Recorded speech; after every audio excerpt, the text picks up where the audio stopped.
All right, good evening, everyone in the US, and welcome back. Hopefully, some people in Europe are still awake. We're going to do another deep dive on what is going on with the Trump assassination. Oh, let me make sure this is going to be muted, and now it is. Okay, perfect. I'm going straight to screen share. We have a lot to cover. Man, we have almost more questions than answers. I do have one of my moderators, Gary Garrettson, here with me, and he is going to. Oh, that's the one thing I. Okay, cool. Now I remembered which part I was missing. Let me just reorient my screen share real quick. You can look at the price of Bitcoin, and I'm gonna put the live chat right up here in front of me on another monitor, and that's the other thing. 1 second. This goes here. Sorry, guys. Hate it when that happens. There we go. I want to open my pictures because I am going to pull up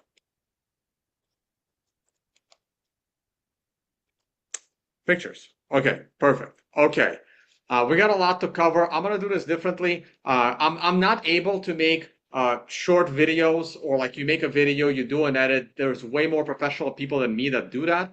And that is what I am going to show you today. It's the price of Bitcoin. The Trump speech did not rally Bitcoin. Anyway, we're going to talk about this Monday morning with Matt McGregor. Here's what we are covering today. This is this is a video that is literally playing right now. Okay, I'm going to click on it only to show you what is in the video description. I'm going to go ahead and mute that. I'm going to do this. So in the video description, you will see all of these resources, but not just these resources. I also pasted the link to the Google document where I have all of these resources and my additional notes, that Google document. So it's right there, Tone's July 13th notes. Okay, so this is the document. I'm going to show it to you. That is this document. It also contains all the timestamps. I don't know how much longer I'm going to be investigating the Trump assassination. And I am going to be calling it the Trump assassination, and I will not assassination attempt. And I will tell you why. I will always refer to it as a Trump assassination. There's a reason for that. I posted some of the links here. Eventually, I am going to run out of space. There's a 5,000 character limit in the YouTube descriptions, but this is the best I could do. I want to give you all the sources. These are all the people I am watching religiously on this topic, and there's other people I'm watching on other topics. So the amount of video that I've seen in this entire week rivals anybody in the world as far as understanding what happened in Trump. And none of these sources are mainstream media, because mainstream media are completely useless in this analysis. So now that we got that out of the way, if you click on this link right here, it will bring you to this document. And I'm just going to click off of the document instead of clicking off of this, but it doesn't really matter. I just want to go through all of these videos. The problem is every single person that I consider an expert that does a better job than me always makes at least one mistake or another. And I want to point them out because I've watched them all. You will see how many of these experts make a mistake that they would not have made had they watched another guy's video. And we're going to go through all of it, and then we're going to get down to what the hell really happened. When you watch all of these sources, the picture, I mean, some parts of the picture start to be clear, but other parts of the picture start to get even more confusing. So without any further ado, please let me know in the live chat about the video sound versus my sound. I am going to play these videos at 1.75x or 2x. They're going to go fast. So watching this video on replay in 2x mode is going to be almost impossible. You're going to have to watch me in real time. But you're watching me to watch other experts. So this is the main point. All right, let's begin with, and I tried to order them in the best way I could for you. Task and purpose is our first one. Let's click on that. Oops, it took me out of my own video, so maybe I don't want to do that. Let's go back to my own video. We're going to go to task and purpose. We're going to right click. We're going to open in a new tab. Okay. So the reason why I really like his video is because he's now done 2 videos. We're going to go into his channel. You're going to go into his videos.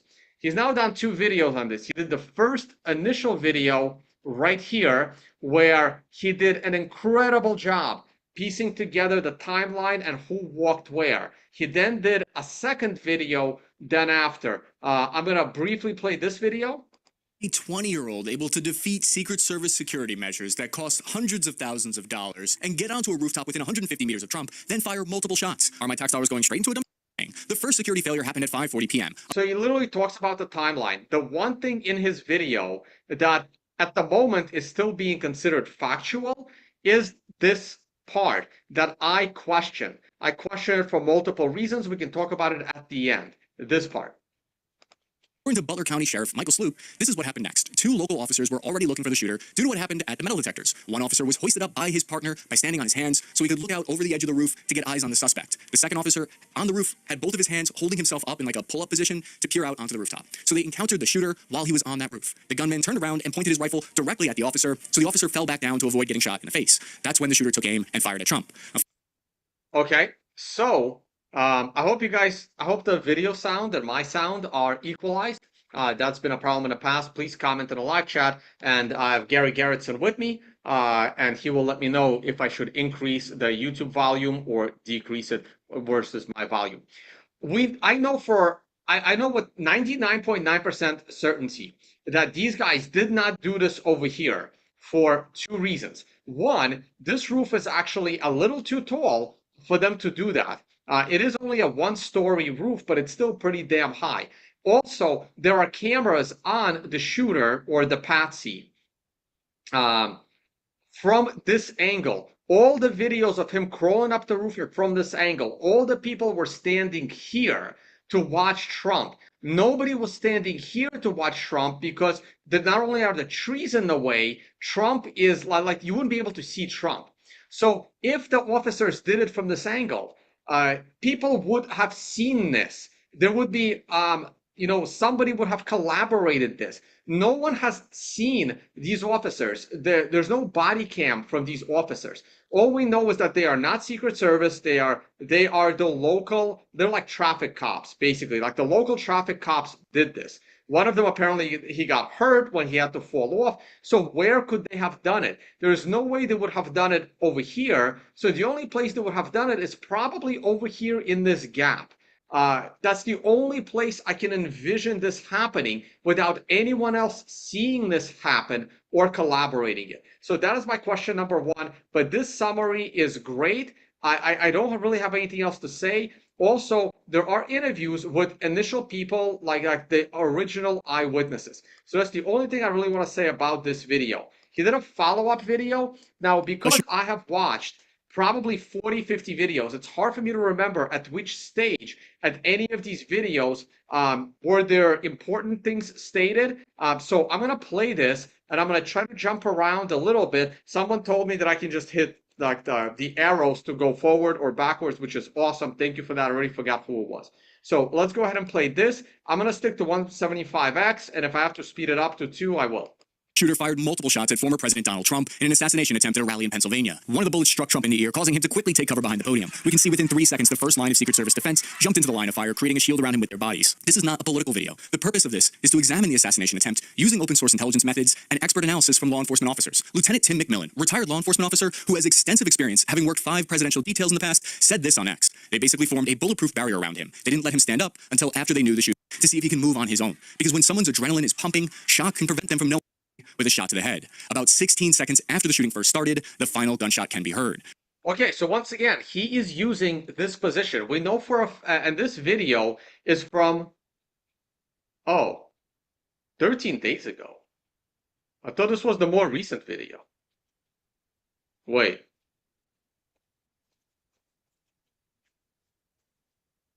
This can't be 13 days ago. Let me back up. I clicked on this, right? 1 day ago. What did I click on? Oh, I clicked on this. Okay. No. That's not a video I wanted to click on. That might be why. That might be why they were saying in chat. They were saying that he had the police on the wrong side of the building. That could be why. No. The police on the wrong side. No one knows about the police. No. No one knows where they were. But the video I was playing was actually a 13-day video that I've never seen before. I started watching him as of this video. I'm not sure any videos that are 13 days ago are going to be all that useful. Let's go to the video I was supposed to start playing for you. The head of the Secret Service, Kimberly Cheadle, the director of the FBI, Christopher Wray, and the Pennsylvania State Police Commissioner Paris all gave testimony about failures in security that led to an assassination attempt on former President Trump. I watched all 12 combined hours of their separate congressional hearings over the last 4 days so that I could curate the most important new information that we've learned from their testimony for you. It was a marathon of bureaucracy and government at its finest. My sanity has been thoroughly tested by this, and I don't think I'll ever be the same again. I could not agree more. So was mine. Why was Crooks able to fly a drone over the entire area the day of the rally and the day of his assassination attempt? Again, I would have to go back and check the timeline of when that took place. It's shocking to me that security doesn't have any counter-drone warfare options in 2024. I know there are tools out there right now that allow the FAA and law enforcement to create what's called a geofence that prevents people from flying drones in certain regions. Yes, there's some RC drones and homemade ones that get around the geofencing. To be a little strange. Were you able to determine whether the shooter took the gun up with him when he climbed up to the top of the roof, or was it already placed there somewhere? And I don't think this has been reported yet, that the weapon had a collapsible stock, which could explain why it might have been less easy for people to observe. The first people to observe him with the weapon were when he was already on the roof. Here, this is an example. This is great. And people commented to me immediately when he said collapsible stock. I assumed it was one of those foldable stocks, which I've seen, and I don't know if I used one of those, but I've seen a foldable stock. But he, on multiple occasions, he said collapsible, and collapsible does not mean foldable. Example of a fully collapsible stock similar to that one. It can maybe make the weapon about 4 or 5 inches shorter. I understand what the FBI director is getting at here, but collapsing a stock is likely not going to be enough to make a huge difference that people will not spot it. The weapon was a Defense Procurement Manufacturing Services AR-15. There are foldable stock versions of it, so maybe the FBI director was talking about a foldable stock instead of a collapsible one. If I had to guess, he had a backpack with the weapon disassembled in it, and then he assembled the rifle on the roof. But all over the media now, they're saying that a collapsible stock is the reason he was able to hide the weapon. It was still probably at least 28 inches long if he was only collapsing it. But I think the most shocking revelation comes from Pennsylvania State Police Commissioner Paris when he said this. Colonel Paris, are you aware whether any law enforcement officer or officers was or were posted in the second floor window of the AGR building? To my knowledge, there were 2 posted there from Butler ESU. Is it sort of like a SWAT team? They are trained in SWAT tactics. If that's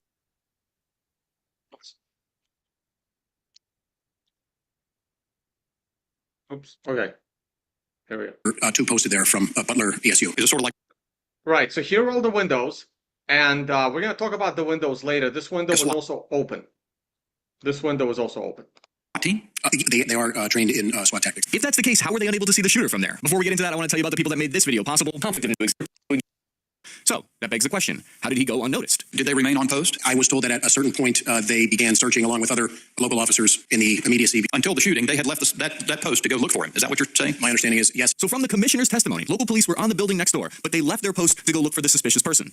If that really is what happened, abandoning a post in the military or in law enforcement could be a major oversight, because it could have opened up an opportunity for the shooter to exploit. Or maybe they were dispatched by superiors to go investigate because they didn't have enough manpower. However, I found this article that contradicts that testimony by the Butler County District Attorney Richard Goldinger, who says, yeah, one officer did briefly leave the building, but he quickly returned and the post was never left vacant, and he also says that the view from there could never have seen where the shooter was anyway.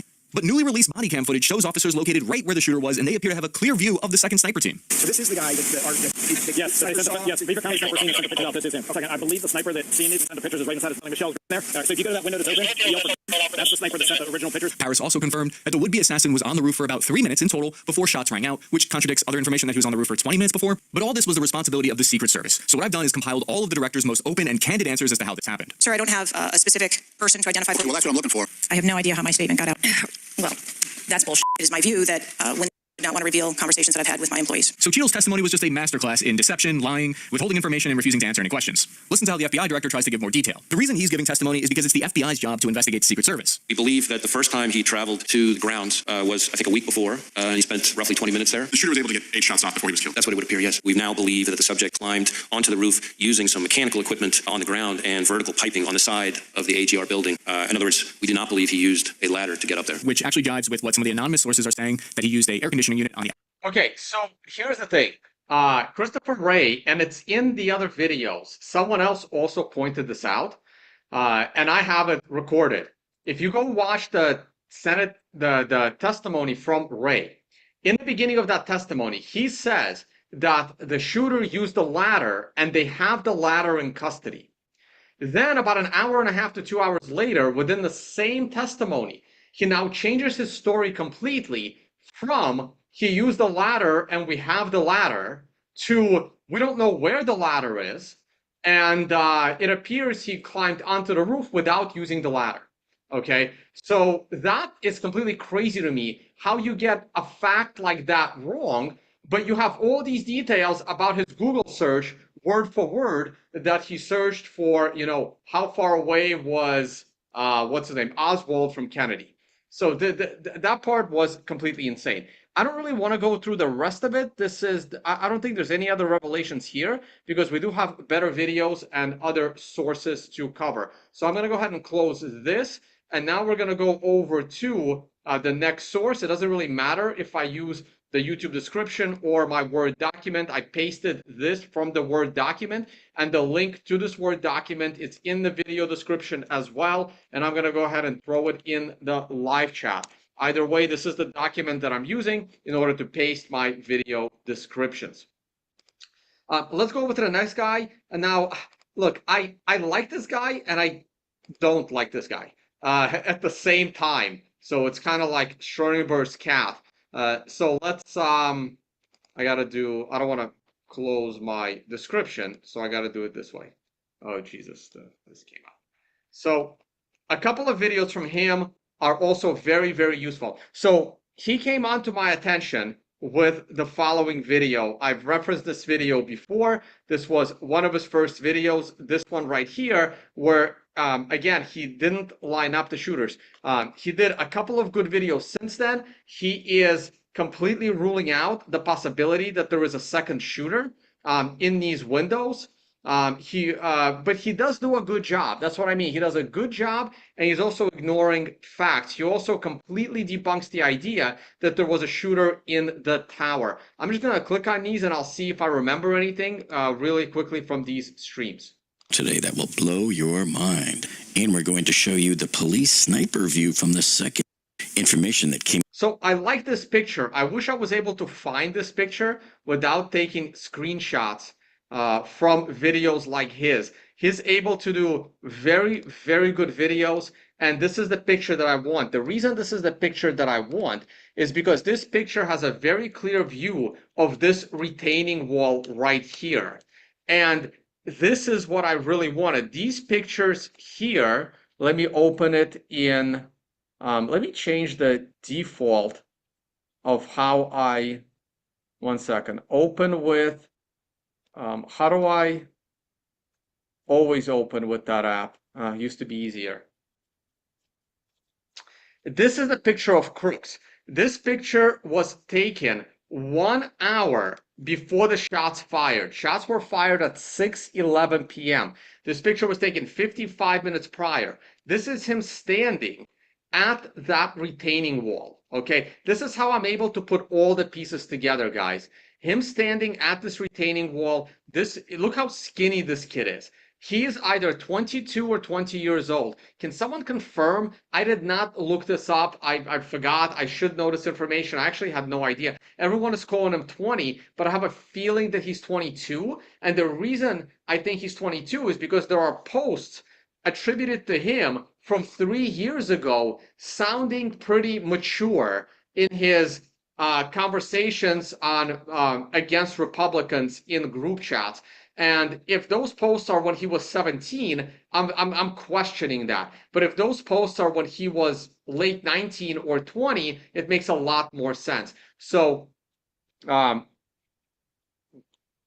so this picture, where was this picture taken? This picture was taken right at this retaining wall. And to me, it's obvious that whoever took this picture was standing almost directly above him, not off to the side. And this is where Jeff's videos are very useful to me, because there's no way a guy is standing on this retaining wall here, and this picture that I've been just showed you was taken from this window. No way that is happening. That picture can only be taken from this window. Otherwise, you would be able to capture his entire body to the left. It's very clear he's standing on the left side of this retaining wall. I'll go back to the picture one more time. He's standing on the back end of the retaining wall because the grass is in front of him. So if he's standing on the back end, and you're not able to capture his entire body, then to me, this picture must have been taken from this window. I haven't heard anybody say that. And that means that the ESU sniper guy, or both of them, were in this window at some point. And this picture was taken 1 hour earlier. Then they might have, I mean, I think they were able to roam this building. So they could have been in this window, and from this window it would have been very hard to see the patsy over on this side of the roof. From this window, it's very easy to see the patsy on that side of the roof, and from here, it's even easier. And these are, of course, different rooms. So just something to keep in mind. I've taken several screenshots from his videos because somehow he's able to get a hold of these pictures that I'm not able to find on the internet. Out today that will blow your mind. And we're going to show you the police sniper view from the second floor room where they were stationed in that building, overlooking the Trump rally. You believe Mr. Crooks fired 8 shots and that 8 shell casings were recovered? Did I hear that? So there are 2 guys in that building. They leave to go look for the guy. They did not have oversight on that rooftop because they were out looking for the guy. And of course, we have a couple of major bombshells that were dropped today. So Kimberly Cheadle, the embattled director of the Secret Service, resigned this morning. Solve much because look, at the end of the day, whatever happened and all that and set up all of the security, something was missing there. It was a colossal failure. And also several other bombshells were dropped today at the Homeland Security hearings. I was monitoring it live while I was at the gym this afternoon. So the commission was questioning under oath the commissioner of the Pennsylvania State Patrol, Christopher Harris. And this is what he had to say. Because you remember one of my theories in last night's video was that maybe the guys were not at the window during the shooting. Then you mentioned that the 2 ESU guys that were in the second story, so there are 2 guys in that building. They leave to go look for the guy, the suspicious person. My understanding is, yes, according to interviews. So they were not manning, they did not have oversight on that rooftop because they were out looking for the guy. Correct. My understanding is it was the grounds around there. To see it photographed now or on your tour yesterday without scores of people traversing from different parking areas to make ingress into the secure perimeter, that there was a concerted effort to try and identify and make contact too far away. Distance-wise, I don't have the specifics, but that leaves that building with 2 sets of eyes that could have observed it, granted, by exposing them. I do not know, and the other thing that I do not know is where else Butler ESU sent that information. I have not been briefed on that. Who told them to go look? Do you know if they were told to go look? I do not know, sir. We just know that they did go look. Yes, sir. And I said a very concerted effort with all of those alcoves and all of those buildings was made. There were 2 additional officers who, again, I don't know the specifics of the timeline. I don't know the specifics of the logistics of how that information was relayed, but I'm briefed that they came and they made a very concerted effort to try and locate Crooks. But it seems to me that was leaving that extra set of eyes on top of the building. I find it interesting that they leave, this guy is so suspicious, has a rangefinder, they leave their post that they are manning to go look for him, yet Secret Service, and they get told about it 20 to 25 minutes beforehand, but Secret Service still lets the president go on stage. I'm just totally blown away by that. Holy cow, this is such a major bombshell. But as I pointed out last night, that's the only scenario I could figure out how they could have missed seeing him on the roof. Because when we look at the video I'm about to show you, they were up on the roof yesterday, and you could see plainly out that window that it looks like that they would have noticed him had they been up there. All right, guys, I'm up here on the building where the... All right, everyone has seen this video already. If you haven't, it's all over Twitter. I'm going to skip this part because that's not like the analysis part. But we look forward to doing oversight and getting to the bottom of it, making sure it never happens. So it almost looks like site safety was done here by Fire Marshal Bill. Think I'll give this little tug a lucky little for safety violation. And if you are still fuzzy about this whole good-bad issue, take a look at this video that Representative... We know about the 70-year-old man. This roof is not... Now, this. Taylor has a sloped roof at its highest point. All right, we don't care about the So this is where Representative Eli Crane came through for us here on this. But just like every other piece of video we find here on the Trump shooting, nobody ever seems to get it right. They should send me up there to get all the filming that everybody needs of the site, because nobody seems to get it right. But at least he gave us a start. He showed us the view looking out the windows that the Secret Service or whoever was in there, it's probably local police, but whatever those snipers were that were in there, this is the view they had. So this is the view from the second floor window of one of the rooms there on that building. And of course, he swings way over to the left where the shooter was and doesn't even go all the way over, comes back in, and you can just see they're in a small little conference room there on the other end of the building. So now we can't see exactly the spot where the gunman might have been. And it would have been nice if they had like a little about it, but that the snipers took of the shooter somewhere around 5:15 or so, where they saw him on the ground and he was looking at his phone and looking at the rangefinder and all of that. There's a couple of pictures, not photographs. Okay, so now, that's many not a people get confused. That's a cell phone. Okay, I see that's him looking at. I see nothing there. I see nothing. What do you mean? No, right here. I'm saying I see a phone, but I don't see a rangefinder. I don't see a weapon. Right. Oh no. Okay. So again, this is where there's confusion, and this is why I'm trying to take as many notes as possible.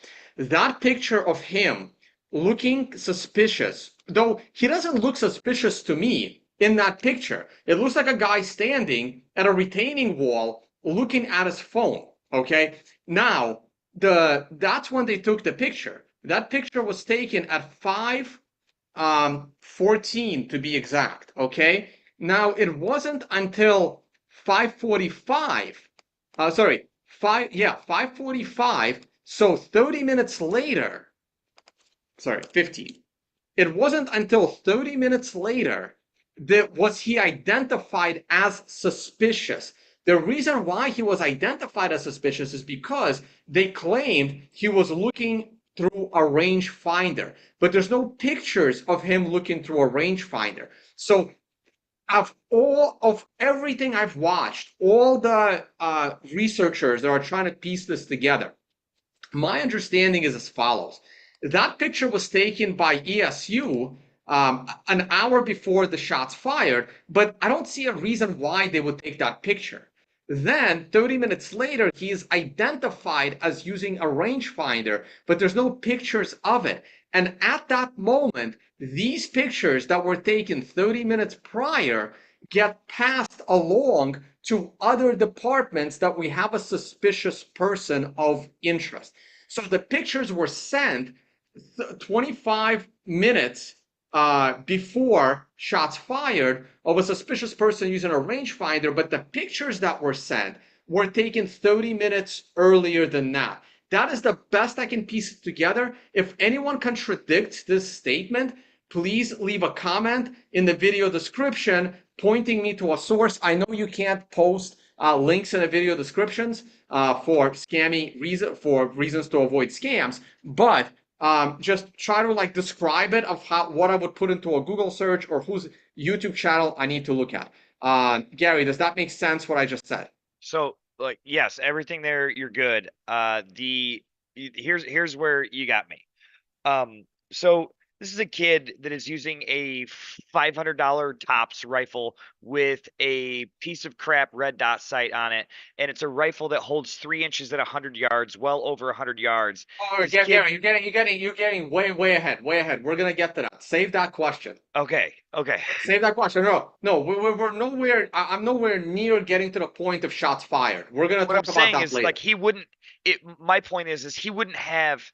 He wouldn't be using a rangefinder if he was using that equipment. Like he wouldn't even have the know-how to use a rangefinder. Honestly, I'm doing. questioning anybody ever saw him using a rangefinder. We're gonna get to that For sure. as well. Right. I'm questioning. I'm suspicious. I believe the rangefinder and other shit was planted on the roof after he was eliminated, and I'm questioning that it was him on the roof to begin with, and we're gonna get to that as well. Sorry, I know I'm burying the leads here, but Well, there's a couple of pictures they took. Now, many people get confused in the comments. Everybody seems to think that these photos of him were taken on the roof. They were not. He was not photographed on the roof by the snipers. This was on the ground. Don't get confused that it was taken downstairs from this window where there's a concrete wall there. I believe that is where it was. So it would have been nice to have seen that spot there as well. But you can notice that number 12. I was able to eventually. I mean, I did a lot of this stuff before all these other guys did their videos, and I did a lot of this, and then they're coming out with videos so quickly. I'm like, crap! All these things that I have pieced together, other people are now posting them in a way more better way. But that's okay. I don't mind. This was the retaining wall right there, but I can't zoom in on it. This is as zoomed in as I can get in Google right here. This is the wall. You got the same wall on this side, but that's the wall. All right, let's get back to the video.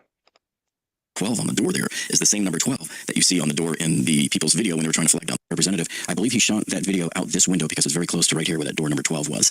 And so it appears that wherever these windows are, each one of these is probably its own conference room. And you can see the people had been going out the door. If you slow it down and look, they were going out of that conference room. And you can see there was possibly other ones. So that was probably a conference room. And I'm willing to bet that these two here are another conference room. And perhaps this one here might be another one. That's, just sort of an educated guess. So it appears that they had only 2 snipers up here checking all of these windows, and that both snipers were gone. They had left their post. And this is a strategic bad move, folks, because to leave that nest unprotected, them have been barraging my.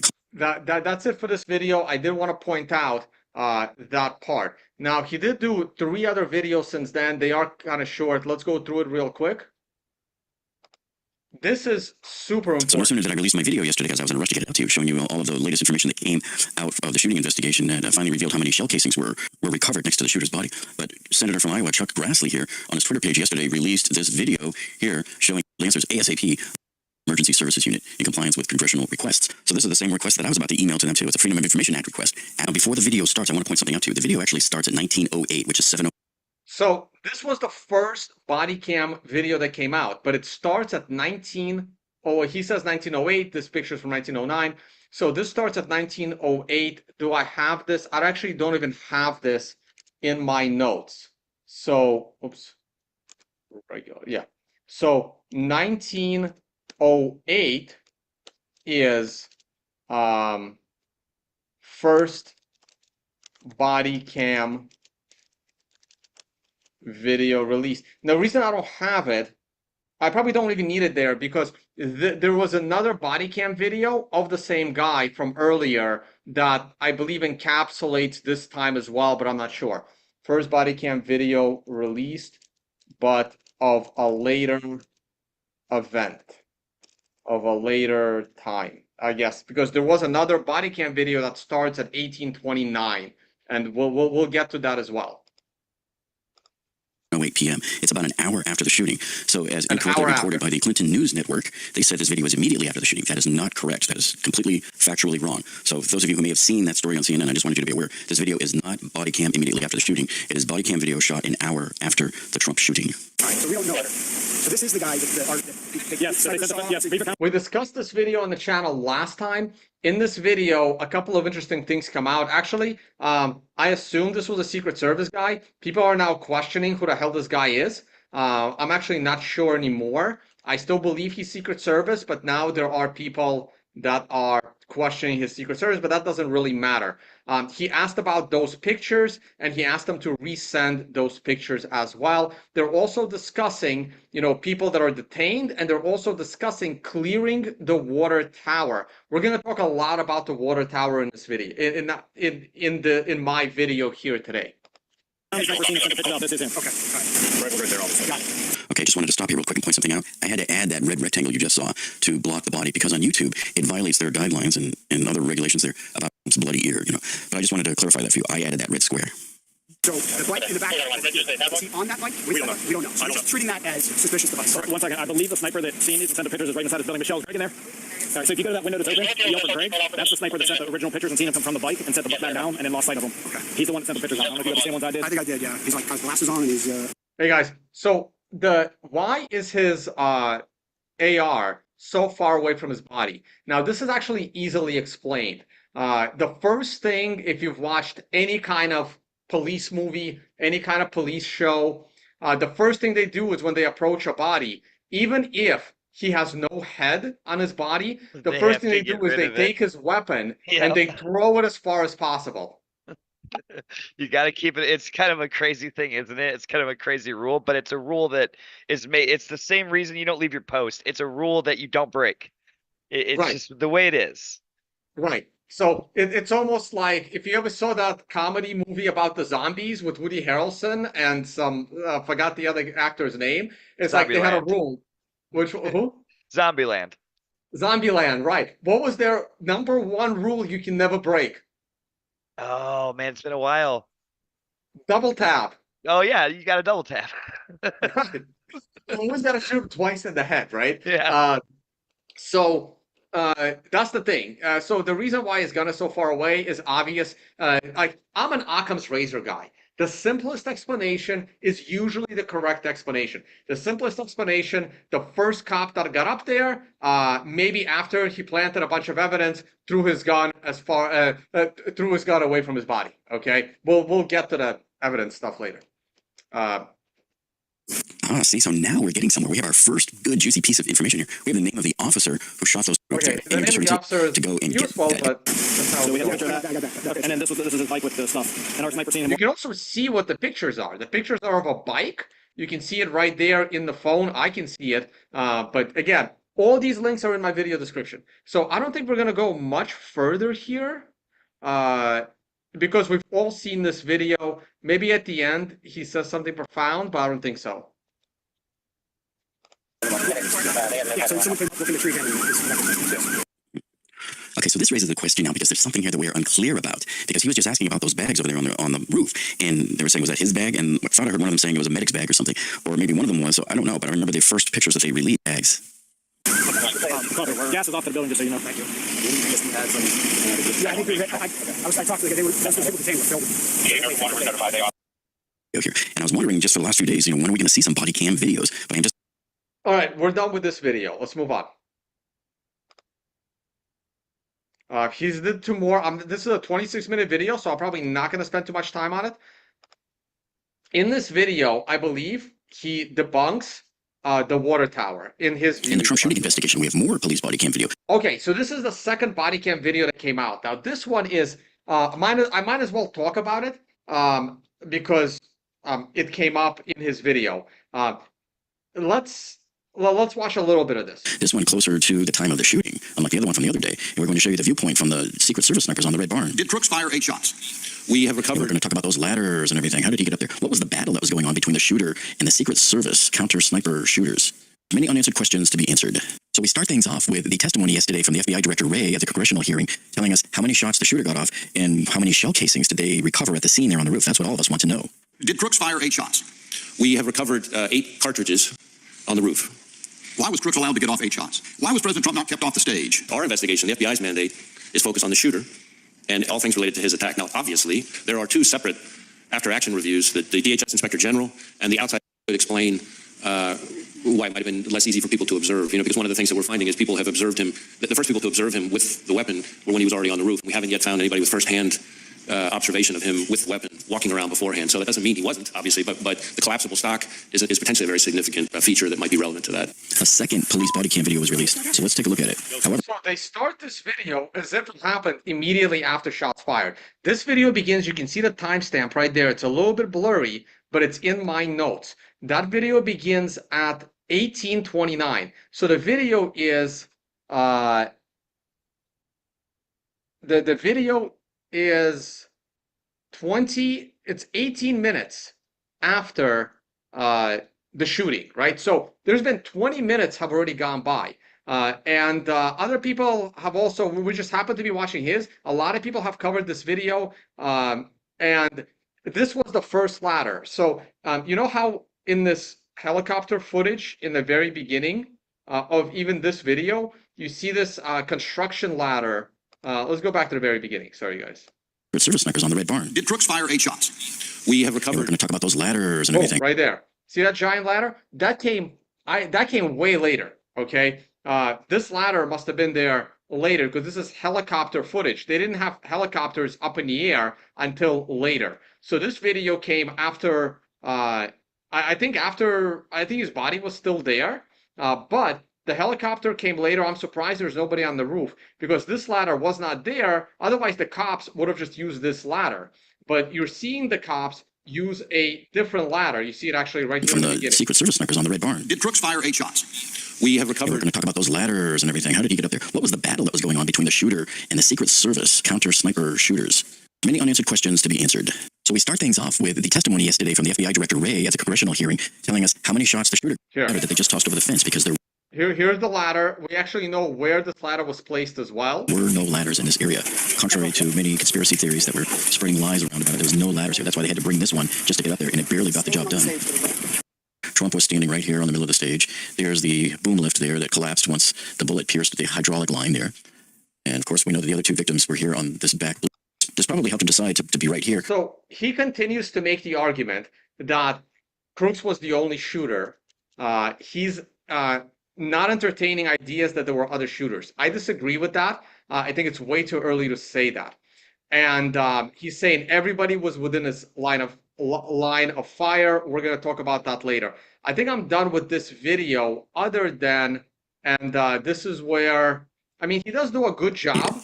And so let me just freeze frame it because this illustrates. And you have to listen to both sides. You have to listen to all the arguments that there was one shooter, and you have to listen to all the arguments that there were 4 different shooters firing at Trump, and then you have to make your own decisions. Now, he completely rules out the water tower with good reason. So you can go ahead and watch the rest of the video.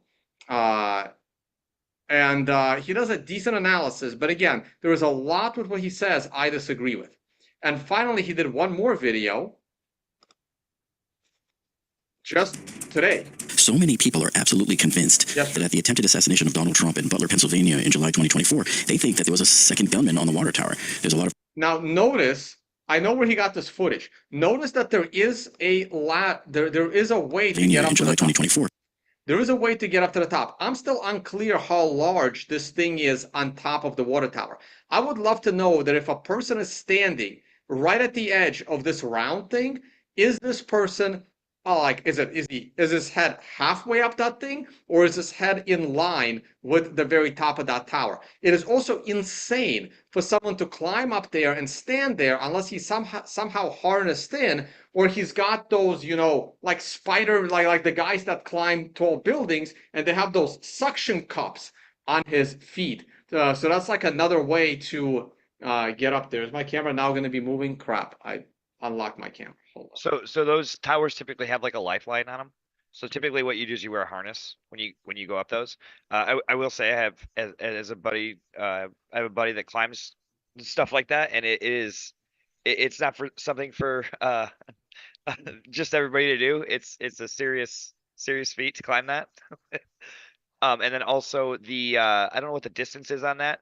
I kind of have a 2-shooter theory going on. I think that there was a passy to take multiple shots. We'll get to that. Okay. No, Gary, we'll get to the theories on that. So Okay. he completely. This is a video where he. I mean, look, he does decent videos. He completely shoots down the idea of the tower being a shooter in the tower completely, and he has good reason to do so. He explains that the shot may or may not have cleared the trees, but then you have a problem of the Jumbotron, you know, the big screen being in the way of shooting Trump. And Gotcha. if a shot did come from the tower, there's no way that shot would have hit any of the bystanders that got hit. There's no way this shot is hitting Corey, which is the firefighter that got killed. And there's no way it's hitting the guys at the end of this corner of this second bleacher you see right here in the bottom, because this shot, there's no way this shot is hitting them. In his view, you have to rule this out. He's also ruling out shots from this window because they also don't line up with shooting the bystanders. But we'll get to that with other people's videos, because I don't want to spend too much time on a single person, but I think his videos are worth watching. And I'm going to go ahead and leave it here because we have a lot more to cover. I have like 8 more sources. So let's move on to the next one I have, Hogshot 87. And this is frustrating beyond belief. When I right-click this and I open his channel in new tab, I'm going to get a YouTube channel about clowns. Now, I know that this entire operation was put together by clowns, and you have clowns testifying in Congress. But when I'm trying to figure out what actually happened, YouTube fucking me over and taking me to a completely different channel is really not helping, because they're literally, this is what happens. Opportunity to play killer clowns early, and today I want to give you an. So getting to this guy's channel is actually a nightmare. You have to type in his actual name, which is Hogshot 87, and it still doesn't take you there. So Ilfana gave me the opportunity to play. Good luck finding his freaking channel. So the way I have to go to this channel is right here, and that works. But if I hit enter or I hit refresh, it no longer keeps me on his fucking channel. So Ilfana gave me the opportunity to play killer Weird. clowns. Why would YouTube be hiding that? And it takes me to killer clowns. It is annoying as hell. And then you hit the back button, So and it Ilfana still gave me the opportunity. doesn't take you to his channel. What is going on? This is super annoying. Anyway, he's been doing excellent content. And let's go through a couple of his videos. He came on my radar with, I think, this video. I'm not going to play them all. I'm only going to play a couple of the latest ones. They are short. We're going to go through them real quick because, again, I don't remember which video had really good stuff. But his videos have been pretty good. So here's a video where he talks about potential of 2 shooters. And this video was not in this series because, you know, these guys do other content. And this is 6 days ago. I think I've done a video since then. Let me just go through them real quick as I can. That people are now saying there was a second shooter. We're going to look at some of the evidence that people are bringing forth with that claim, and I'm going to tell you if I really do believe that. And then also one additional thing that I'm going to add to this video is tell you how I believe the media has actually fed this shooting and many others, and it may not be what you thought. But the first thing that's really troubling is that we know he flew a drone 2 hours before the event started. Spaces, if they're doing, air shows or Oh, you're talking Vance, about they the will. geofence? Commercial We know drones all are that. really powerful. They're fairly cheap now, and you can do a lot with them. So far, that's one of the most alarming things because local PD was there. Everybody was there. They were scoping everything out or supposed to be scoping this stuff out. So the fact that he was just able to fly this drone. Now, of course, you can get drones really high, and nobody's ever going to know they're around, even though they're really pretty much any state. Now, here's the other crazy thing, and this is why we have more questions than answers, because we're getting all this little bit of information trickling out there, but he also did not have any social media presence. He had a Discord and a Steam. Discord is like a private encrypted app where you can send messages back and forth, but it's not like a Facebook, right? So are you telling me this kid is witty enough to use something encrypted like that because he doesn't want his messages to be seen? Maybe. By all accounts, he's smart. He's putting together bombs and things like that. Fortunately, none of those things went off. But of course, they didn't have dogs at this event either. So maybe they could have caught him right then and there if they would have had dogs. But they treated this like a loose security protocol instead of it being one of the highest security protocols that you can have. I just wish there was more here, from overseas accounts. Confusing. It's like Revenge of the... There's going to be a lot more that comes out about that. Of course, I'll to 17-year-olds. I think this was in 2022. 95% of them use social media. 50% of them. So people... When I heard in water tower, there was one button. Gentleman behind me, I was one seat, he was to the right of me, he could see the sharpshooter behind Trump. He said the sharpshooter shot to the left. He killed the gentleman in the water tower here. And they had been right by... That lady in the red literally said they killed a guy in the water tower. And this lady is also talking about the water tower. Fence where the other shooter was. There was one I heard in the water tower, there was one button. Then they're showing like police cars at the base of the water tower, before shots are ringing out, I guess. So I'm like, what is going on with this water tower? Now I had to add something to this, which is why my shirt magically changed. Never mind that though. So I do want to talk about that second shooter a little bit more because when you're looking at the image, first of all, why is there a camera that's like perfectly stationary on this water tower? No, there is no camera stationed on the water tower. This is like a zoomed in version of somebody's camera. So again, like every one of these videos has like minor mistakes. Not their fault, right? They're working with the best information they have at the time, and I'm doing this in hindsight. So it's not his fault he made a mistake, but there is no camera station on the water tower. It is someone filming someone else, and the water tower is like at the top of their like view of that camera, and then someone ridiculously zooms in. If that person did have a camera on the water tower and they actually zoomed into the water tower, we would have a clear picture if this is a shadow or if this is a person. Every other cell phone camera out there, it's going to have a little bit of shake to it and all that. But this camera is like pointed on this water tower. Unless it's a security camera, that's just far away because it looks so grainy. Regardless, you do see somewhat of a shadow kind of moving around up there. But here's the thing.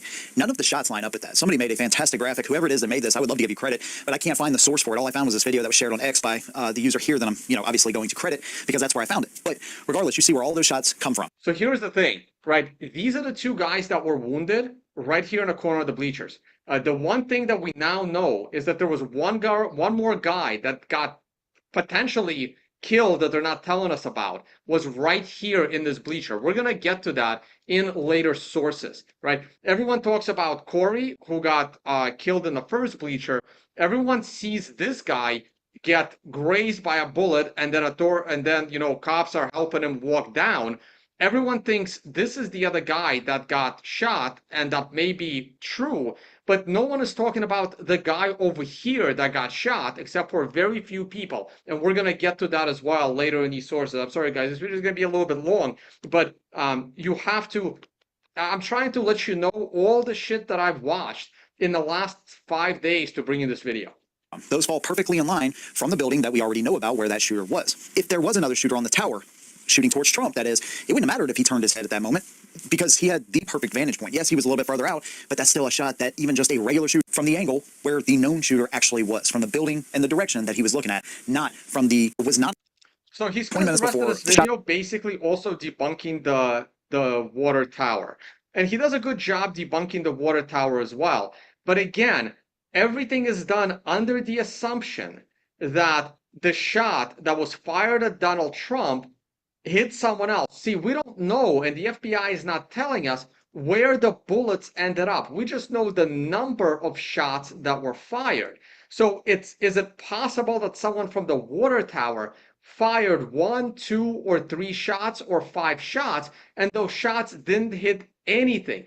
It's possible, because the other 3 shots could have done all the damage. The other 3 shots, we know that there were 8 shots fired in total, and probably 2 shots from the police, like different types of police, authorities, right? 2 counter shots, but prior to the 2 counter shots, there were 8 shots. 3 of those shots could have done all the damage. Both of the guys at the top could have been grazed by the same bullet because neither of them died. One of the shot that hit Trump's ear could have also been the same shot that hit the hydraulic crane. And the third shot could have killed the fireman. So 3 shots can explain all the damage done, and the other 5 shots could have all just missed. So this is the part that no one is actually talking about. Is it possible that there was someone in the water tower that was able to shoot over the screen and not hit anything? It's possible, because if these shots would have hit something, yes, we would have had confirmation that these shots hit something, but they did not. That doesn't, just because no one got hit with this trajectory does not rule out a person on top of the water tower. So I wish these guys that are debunking the water tower would acknowledge this fact, but no one has. So I'm going to leave this video here, because the main point of this video is to rule out the water tower. Now, that was, I think, this video, debunking crazy theories about the Trump shooting. Well, let's just briefly see what this is. The Trump rally shooting was a false flag, or it was staged to make President Trump look like some kind of a martyr. We're going to talk about everything from theatrical jail to, for instance, Vincent Fusco. This we're not going to talk about much. This is him debunking that this was a staged shooting by the Trump team. Now, I will point out that someone that is watching this channel right now, I'm not going to dox you, even though you have an anonymous name, been sending me all this information that the first 3 shots were actually friendly shots to warn Trump that he's about to be assassinated, and for the Secret Service to run and cover him. This is the QAnon. I'm not going to say conspiracy, because I don't know if I don't know much about QAnon. What I know about QAnon is that I don't have time, nor passion, nor desire to figure out the whole encryptic parts of QAnon. But I will mention it, and I am still ruling out this theory, because I just have based on Occam's razor, I have so much more to deal with. And I also do not believe that someone would have friendly fired that close to Trump's head, because every single bullet whizzed by Trump's head, and no one is that good of a shot. And there's no way friendly fire would have taken, if it's friendly, there's no way they would have taken a risk at killing Trump, killing a Secret Service agent, or killing a bystander. So I remain ruling out that idea that this was in any way, shape, or form friendly fire. And he does the same thing in this video, basically debunking that this was staged by Trump, or he doesn't know about friendly fire, but I just did. Okay, this is a video titled Secret Service Director just made it worse. This is just him talking about the, again, he talks about the tower, and this is him talking about the hearings. These videos are actually really good. And I'm quoting, criminally prosecute any who refuse to, who choose to defy it by keeping their weapons. I mean, he's went as far as saying that we need some of them, which was fantastic. And while there was some representatives that wanted answers to what happened on July 13th, there was others that were trying to push through agendas. And today, we're going to talk about one of those agendas and just how ironic it all is. And I don't even think that he realized it. We're also going to talk about how JFK ties into this Trump shooting. It's going to be a good one. I'm going to quote collecting my right. So video. Let me know what you think. If you like what I do, consider subscribing. Let's go. I hate this guy. Not this guy. Sorry. I'll get into it. Now, the representative we're talking about is Eric Swalwell, who is no friend of anybody, really, that likes firearms and the Second Amendment. I've never suggested. I hate this guy. So this is, I played him during my Senate review. This is the guy that wants to ban guns, and he talks about his banning gun agenda. Again, good video. Talks about, let me see what this is. Take less shots than if he was using a semi-automatic rifle? Well, the answer is clearly yes. A semi-automatic rifle, one trigger pull, one bullet, reset the trigger, action happens, you take another shot. With a bolt-action rifle, of course, you actually have to work that bolt, right? And so after a shot with a bolt-action rifle, you are going to throw the bolt, basically sneak the gun in where nobody saw it. Keep in mind, this is a standard AR. And so this collapsible stock, you can see how tall it is right here. Again, collapsible stock stuff. Again, good video, but nothing really to learn on how many shooters there were. And finally, this is what we need to watch. Since the beginning of this Trump shooting, a lot of us have been asking, how did he get to the roof in the first place? Well, we now have a solid answer and details on how he was able to accomplish that. Even with people in the crowd that were outside the perimeter, outside the gates, screaming, hey, he's got a gun, he's on the roof. We now know exactly how he got up there. We also have new body cam footage, and there's one thing that will... We actually don't know exactly how he got up there, so I do disagree with that statement. piece all of this together, and I think that a lot of people will get a better understanding as to how this entire situation unfolded. And it is, again, just like everything I talked about in this entire saga, it's disturbing. It is crazy to think the breakdown here, but I'm going to fill you in on everything that we've learned from these congressional hearings and more. If you like what I do, consider subscribing. And of course, I want to hear your opinion after the video. Let me know what you think. Let's go and get into it. So how did the shooter get up to the roof? Well, he used utilities on the outside, whether that was AC unit, piping, to get up there. But, one thing that we found out is there was Butler County snipers in a second-story window overlooking the roof, the same roof that he climbed up on. So the first thing that pops in my head is, okay, why wouldn't you take the shot? Because it's clear as day. You want to talk about a clear line of sight. They have a perfect line of sight right there that you wouldn't even need a rifle to take this dude out with, because not only are they super close, but there is nothing keeping them from actually seeing the top of that roof. Again, they're putting the patsy shooter on the wrong side of the roof here, but it's fine. But this is why I don't watch mainstream media. Well, one thing that we've heard all along is that there was, two officers, one hoisted the other up to, identify who this guy was on the roof. Apparently he was up there for about 3 minutes total. And then that officer ended up falling. And that was just seconds before the first shot rang out. But irregardless of that, what about the two snipers that were in the window? So those two Butler County snipers left their post along with other local PD that were looking for the same guy. Now, where those snipers actually were in the windows they were in, it still gave them a vantage point in which they could have seen the shooter. Still not the ideal vantage point by any stretch of the imagination. Still doesn't answer the question as to why they just weren't up on the roof, because there are obviously blind spots when you're looking at that building and the windows that there any of those windows that they could have been looking out of that were facing towards the podium. They still had restrictions in their line of sight, whether it came from the right. All right, I'm wasting time a little bit here. Let's go back. I just want to, I didn't find what I really wanted to see there, so we're going to close his stream. But I do recommend his videos because I want to get to the really good stuff. True Goody, I'm going to open his channel. I'm not going to play any of his videos, but they are great. He's super funny, and he just makes, they're great videos. Discovered his channel, doing this research as well. Check him out, but not crazy. No revelations here. No revelations to help us identify stuff. Now, my thumbnail that I use for this video is actually a little bit cryptic. So we will talk about that. I gotta open my own video. It's already muted. I can pause my own video. I can go to the description. I can close the chat. And Peak Prosperity does an absolutely awesome job. Puts out videos every day. I watch them immediately. He is the guy responsible for the sound analysis. And this is where some of my theories get contradicted because of Peak Prosperity. Now, he started doing the sound analysis early. His latest video is really, really good. Maybe this is the time to pick it up. He's the guy that basically is convinced, and he's looking for more experts, that the first 3 shots were fired from one gun, from one place, and the other 5 shots fired somewhere else. The 8th shot is different than all the prior shots, and then there are still 2 additional shots, the counter shots. But his last video that he put out 7 hours ago is really, really good, and I'm glad he did it because I literally had the same note, and this is where I'm going to get into some of this stuff. I will also add real quick, I haven't gotten to him yet. Jesus Christ. The best coverage, in my opinion, has been Legally Armed America.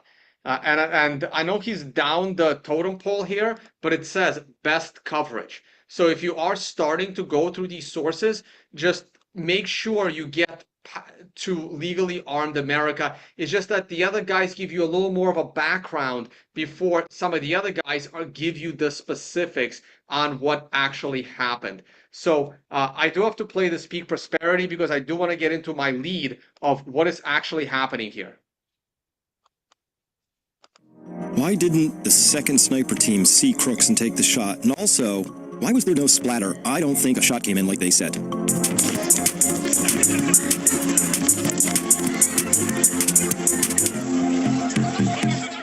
Hello, everyone. Welcome back to a citizen's investigation of the near-Trump assassination at Butler Fairgrounds there in Butler, Pennsylvania. We're going to continue on with our reporting here, and today we're going to be answering and addressing these 2 questions. First, why no splatter from Crooks' head? It's a really big deal. The crime scene is very interesting to observe, and it leads to more questions than we have answers, and of course, we got to go there and take a look at it. Now, this is the video that, of course, ABC deceptively edited to try and make it look like they had a video of people racing to the roof.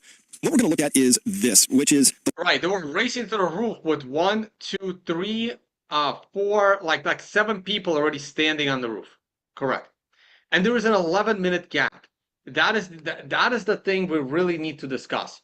The 11-minute gap in the video of those guys, like an hour-long body cam video with an 11-minute gap. Before the gap, and I have it listed here, this is the gap between 1838 and 1849. And before the gap, they counted 5 shells on the 5 casings on the roof. And after the gap, they counted 8 casings on the roof. Why is there an 11-minute gap? I don't know. Okay. Did they forget they needed to put 3 more casings on that roof and they had to cut the video feed? I don't know. Did they cut out the video, the 11 minutes, because they were saying something that could incriminate law enforcement? I don't know, right? So we have a lot more questions than answers why there's an 11-minute gap. But something else happens during this video. And I'm not gonna, it's hard for me to play everything. I didn't really, the last shot was fired at 6:11:49 p.m. This video image, as I circled in yellow, was taken at 6:28:11. That is a 16-minute and 22-second gap, a delta. And as you can already see circled in red, by the time these guys are racing across the field, there are already at least 4 people up there, and they've been up there for a while. So we did not get to see the first scenes of the body being found on the roof. Now, when we get up there, ABC team, by the time we got there, we already have Secret Service guy number 1. He's on the phone. We talked about him the other day. Turns out, rust-colored, brick-colored pants guy, also Secret Service, as you can tell from his, well, the writing on his shirt. Now, this is what's very interesting. We're going to talk about Sniper Team 2 to start with. So this is from the helmet cam. Guy comes up on the roof, okay? And let me get my laser pointer out here so we can follow along together. Right. Basically, he's saying the same thing I've been saying since my last video or the video before.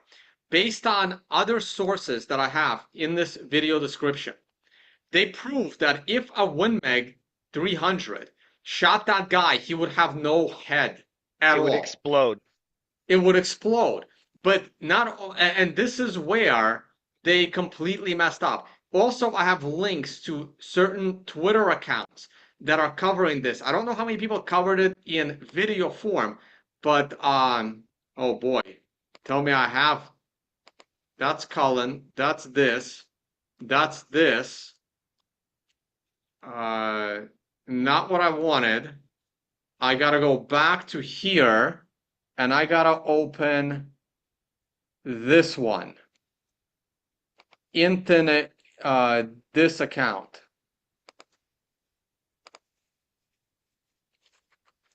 Hopefully it takes me to a specific tweet. Okay, hopefully my YouTube video did not just get banned for showing that.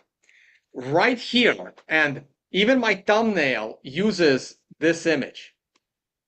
The whole time they are showing you the body cam on the roof. They blur and out. This roof line right here, which I will establish for you, this is where Sniper Team 2 is located. You see these little things look like tents there? It's kind of like, yeah, they have a row of white tenty things there, and then there are 2 red barns there. And Sniper Team 2 is on the second barn, what I'm calling Sniper Team 2, at least. In Sniper Team 1, they were on the leftmost barn as you're facing the stage, and they were the ones that everybody was looking at, right? They're like, oh, what are those guys doing? And they're like peering, and they're looking confused, and one of them jumps a little when the shots start. So I think that they are blameless in this, and I'll tell you why. So this is where everything is configured. This is after the... Right, so he explains that there's no way Sniper Team 1 could have shot him. It was Sniper Team 2, but that's already established. But I don't believe they shot him because they clearly fired a WinMag. And if the WinMag bullet hit him, he would have no head. But, and as much as they're trying to hide the pictures of the shooter, this is basically how they're showing him. Like this. Automatically blur out all of the actual... They're constantly blurring them out, except for half a second. For half a second, right here, for half a second, at exactly 18:31, and what is that? Oh shit, I don't want this video to get banned. 18:31:41, for half a second, and you find these, shit, I did it again. And you find these all over Twitter, but not on YouTube. They forgot when they released the body cam footage, they missed a blur of the shooters for half a second right there, okay? And this is where you need to follow the proper Twitter accounts that start digging in on the shooter. First of all, you see his whole head.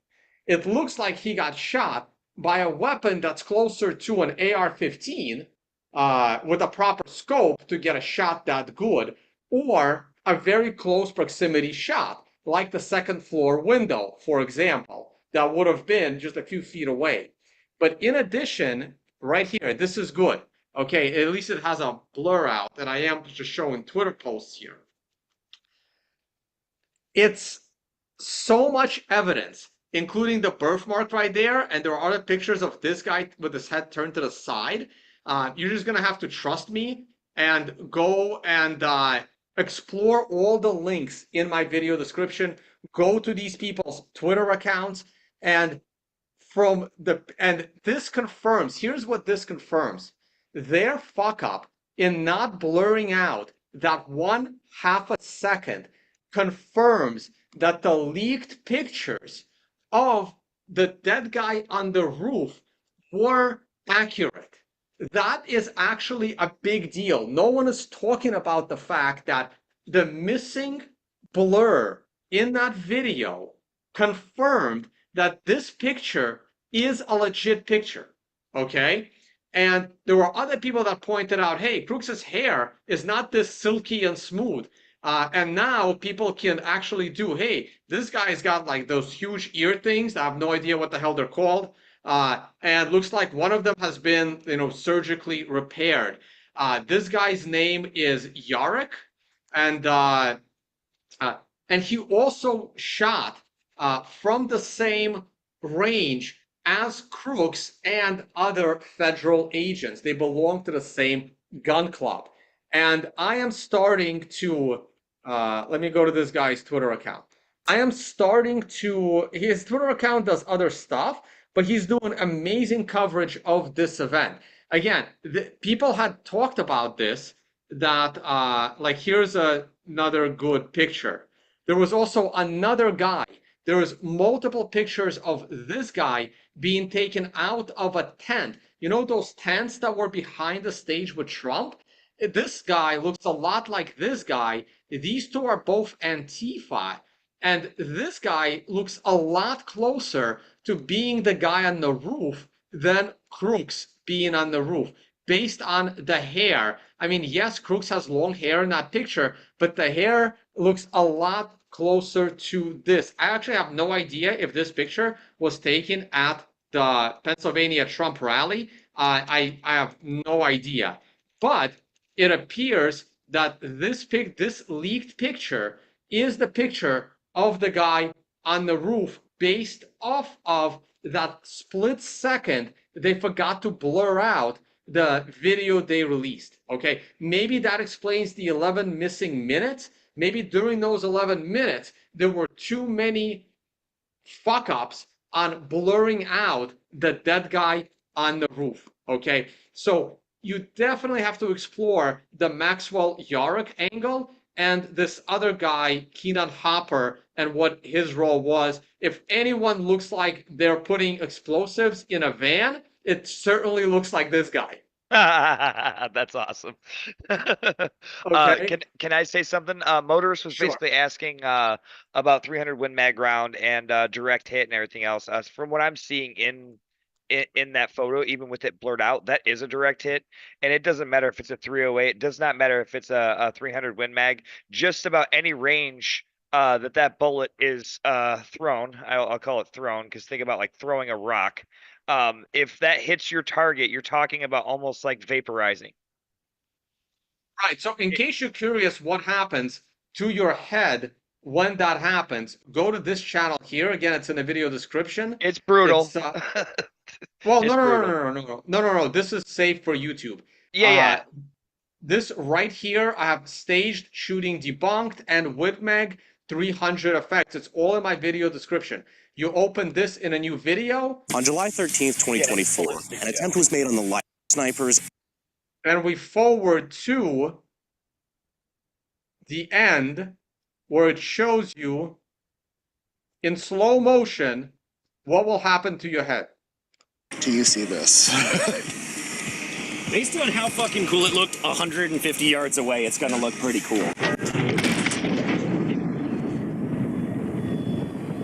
150 yards away. I can't believe they did this professional video.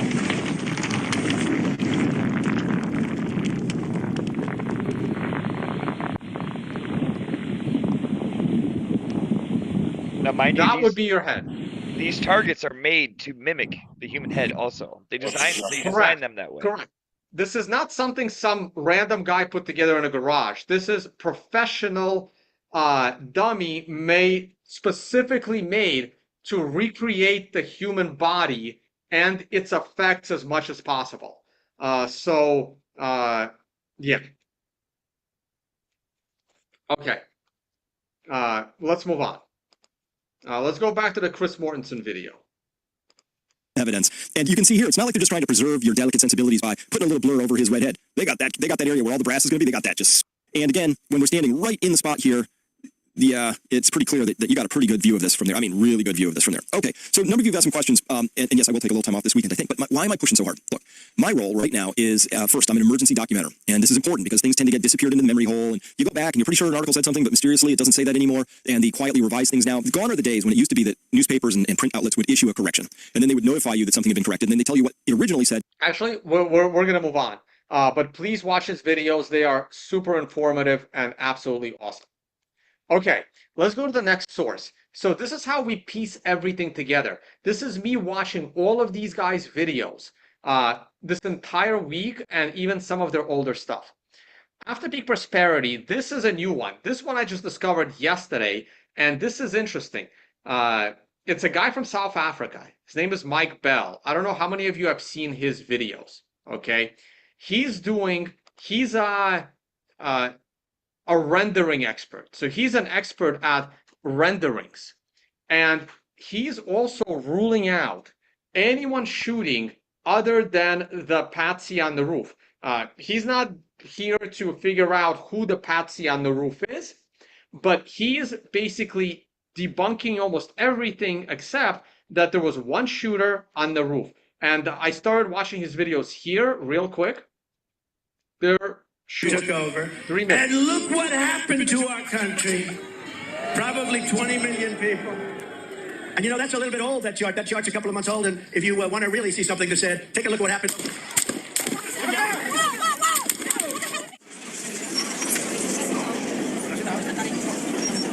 Remember what I said earlier? A guy got shot at the top of the bleacher? Right there. Okay. Not just the two in the corner. A guy got shot there. I'll show that to you later. And a guy got shot here, the firefighter. But look where his angle is. His angle is here, puts the shot back at the window. And this shot would hit the middle of the bleacher. Just saying. This is an old video 12 days ago. Before we had more information. Before there was more information.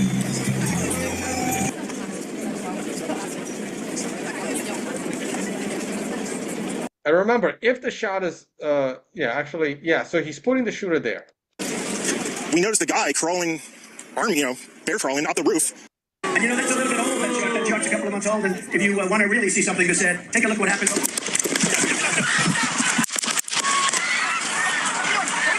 See something to say. Now, in his other videos, he gets into more detail. What is the spray all about that happened at the attempted assassination of ex-President Trump? I will explain, and I will illustrate the bullet trajectories, which are quite peculiar. I'm trying a new format for time-sensitive topics, so I've invited my son Luke and view the 3D model together and explain what we see. This is the 3D model. The base is from Google Maps, so that's pretty accurate. And then there's stuff that's specific for the day, and that's been very carefully aligned from this picture. So there's the photo, and there's the inlay. So these items here are all being placed as accurately as we can, particularly these bleachers and this hydraulic lift here, which you'll see why it's so important as we go. So I'm pretty confident about the position of everything, and that's super important because when you look at the trajectories, that's where it becomes crucial that it's lined up, and that's what the value of this model is. If we come over here, we can see that this is the place where the crowd was calling the cops, and they were looking at this angle, and then there's a classic photograph or video of the guy there crawling up here, and then another shot of him, and then you can actually see his hair and his glasses in the image. There is a ladder over here, and he's reported to have bought ammo and a ladder on the morning of the event. He told his work that he wanted a day's leave on a Saturday, and he would go work on a Sunday. And Again, so it doesn't matter how he got up there. Their expertise is 3D rendering, and they show you all the shots in a really, and they explain it well. What's more is they say that this building over here was the place where all the security were staffed. They were occupying this building for the event. And on the roof is where the guy climbs in. Can you hear a guy on the roof? Surely. because this is quite a light roof. The thing is, there were snipers posted on the roof there and posted on the roof here. So they were dual position. They were pointing towards. They were absolutely, that's, if you check that angle there, they were clearly trained on this guy. These snipers over here were probably looking through, if that's him over there, these guys were looking through the edge of the tree at this guy here. Yeah. If we then have a look at the shots, this is very interesting because the first line was obviously aimed at the ex-president. And if we line it up through his ear, then what's interesting is that that's the line that just misses his ear. But if you carry on, you see that's the line that hits the piston of the hydraulic lift, which lines up perfectly with the thing gushing out all its oil and this thing dropping really fast. Yeah. So and you can actually see all the oil. You can see all the oil lying over here afterwards. Massive oil stain.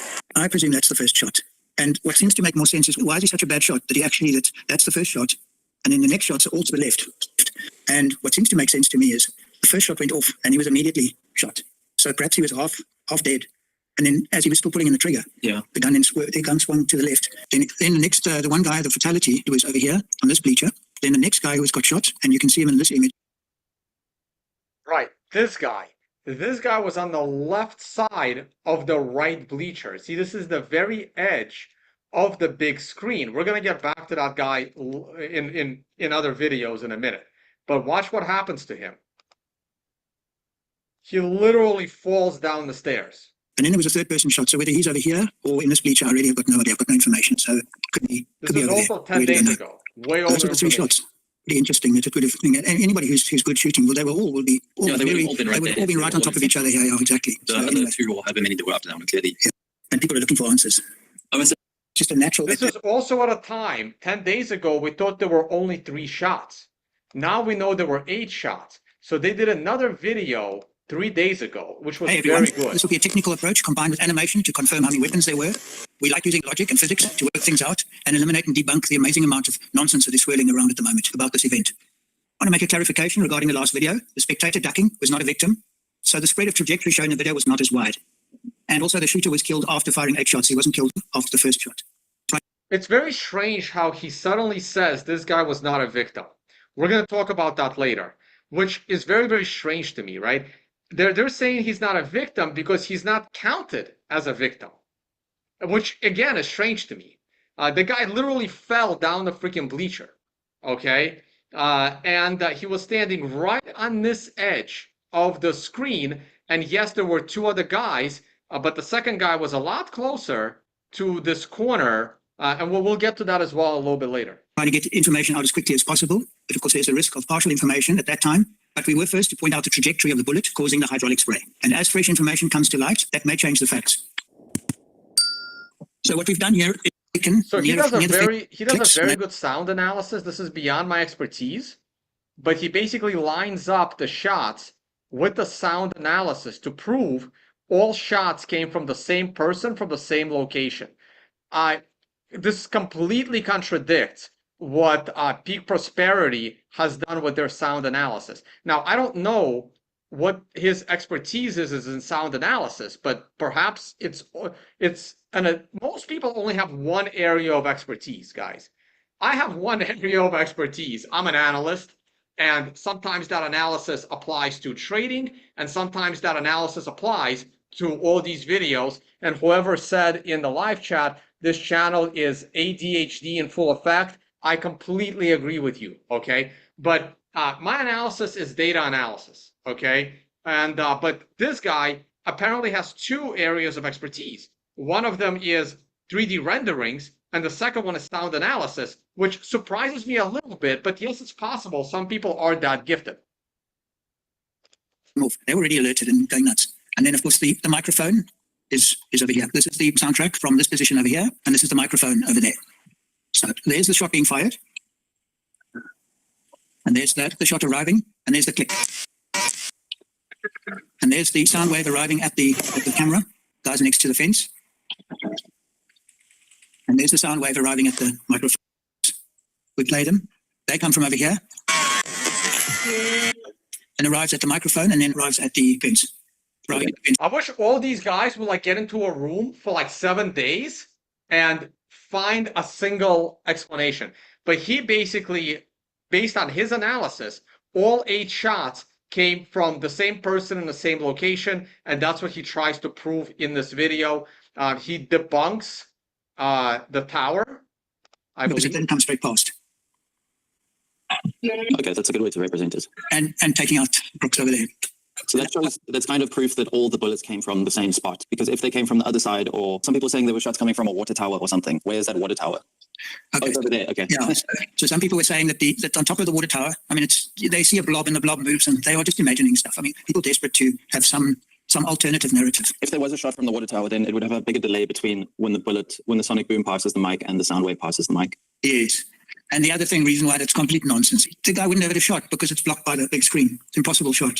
Okay, then the other shot that people are talking about is this one over here, which is from this window, and this is the view. So, and they would have certainly from this view seen Crooks, and supposedly in these offices should have been security people, and they would have seen the stage, but it doesn't really make any sense. Well, then they couldn't have hit his ear from that angle, it doesn't look like. Yeah, it would have been difficult.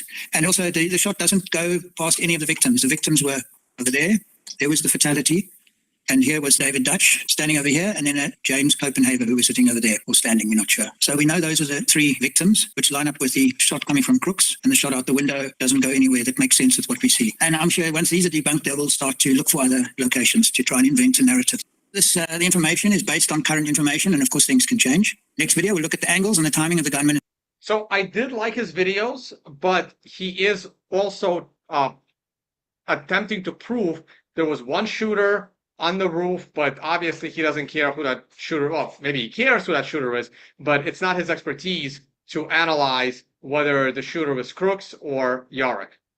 But great resource, check him out. Next, the Ali Tally video, only because it's being referenced, I'm not going to click on it. Legally Armed American has done the absolute best coverage. He puts out videos every day. I don't want to click on most of them, but maybe what direction did Trump assassination round travel? We can just look at his latest video. He's been doing incredible coverage. Working on a couple of videos, one that's going to be out tomorrow that's going to be pretty fun. I went to the range earlier this morning and got some B-roll footage, and I think you're going to be interested in that video. I'll talk more about that here in a minute. Today I want to talk about bullet trajectory from the Trump assassination attempt. A lot of questions have been out there about potential angles, where the shooter shot from. Oh gosh, was the body moved? Or the gun moved? There's so many question marks out there, and I think if we can nail down trajectory more than anything, I think this at least helps us put some pieces in place. A lot of the theories that have been discussed here on my channel have been a combination of theories. In other words, I'll take somebody else's theory and talk about it, trying to generate some thought. You guys have provided me a ton of information. I haven't really floated what my own theory is. I've just been passing around things and asking questions. I think we finally have enough video that's going to give us what we need to show what direction these rounds traveled at. Shots. Everything else we've been looking at has been kind of from the side, so you don't have a good angles. It encompassing the entire area. It does give us enough screenshots that I could grab that's going to allow a shot, a Google Earth shot of and these buildings. Earth map. Well, clearly, there's no Trump stage there, so we have to down, resize them, and then back off of the transparency so that we can see the full image of the stage area. So I've got two images that I overlaid because neither one of them had everything. Neither one of them had all three of the bleachers. So you can see this one picture right here, the last one that I set on here, has a full set of bleachers where two of the gentlemen were shot on that set of bleachers. So this was what I came up with, and of course you see where it is in relation to the AGR building and rooftop where Crooks allegedly was lying. So if I back way out here on my Google Earth shot, I have my red X where let's say Crooks was confirmed to be, while we may not have video of him getting into place and actually firing from there yet, we do have his deceased body in that position. So that's why I marked that position there. And it's pretty close. I marked things off and looked at landmarks on top that we determined over a week supposedly we're in, but we're going to assume there since we did see an open window last week whenever we pointed that out. So let's look at the different people who got shot, right? First, we've got David Dutch, who is over in this corner right here. He's gone. Then we have Corey Comparatori, lost his life in the bleachers here. And then we have James Copenhaver, who was shot over here. Now, David and James were standing pretty in open window last week whenever we pointed that out. So if I take all of my information that I have, including the Dutch who got shot. So look, David Dutch, that's the guy. Let's look at the different people who got shot, right? Sorry. He's talking about David Dutch. That's the guy in the black shirt in the corner. Then I don't know why he's doing them in like crazy order, right? Then he goes back to the front bleacher to talk about Corey. And then he goes back to talk about this guy right here, okay? But what happened to this guy? So don't keep an eye, don't look at the red circle. Look at this guy. Look what the fuck happened. I'm gonna slow this video down. I'm gonna go to 1 point, not even 1.2. I'm gonna slow it way down. I'm gonna slow it to less than normal, 0.75. And watch what happens to this guy, white shirt, red hat. And look at everybody else. First, we've got David Dutch, who is over in this corner right here. Then we have Corey Comparatori, lost his life in the bleachers here. And then we have James Copenhaver, who was shot over here.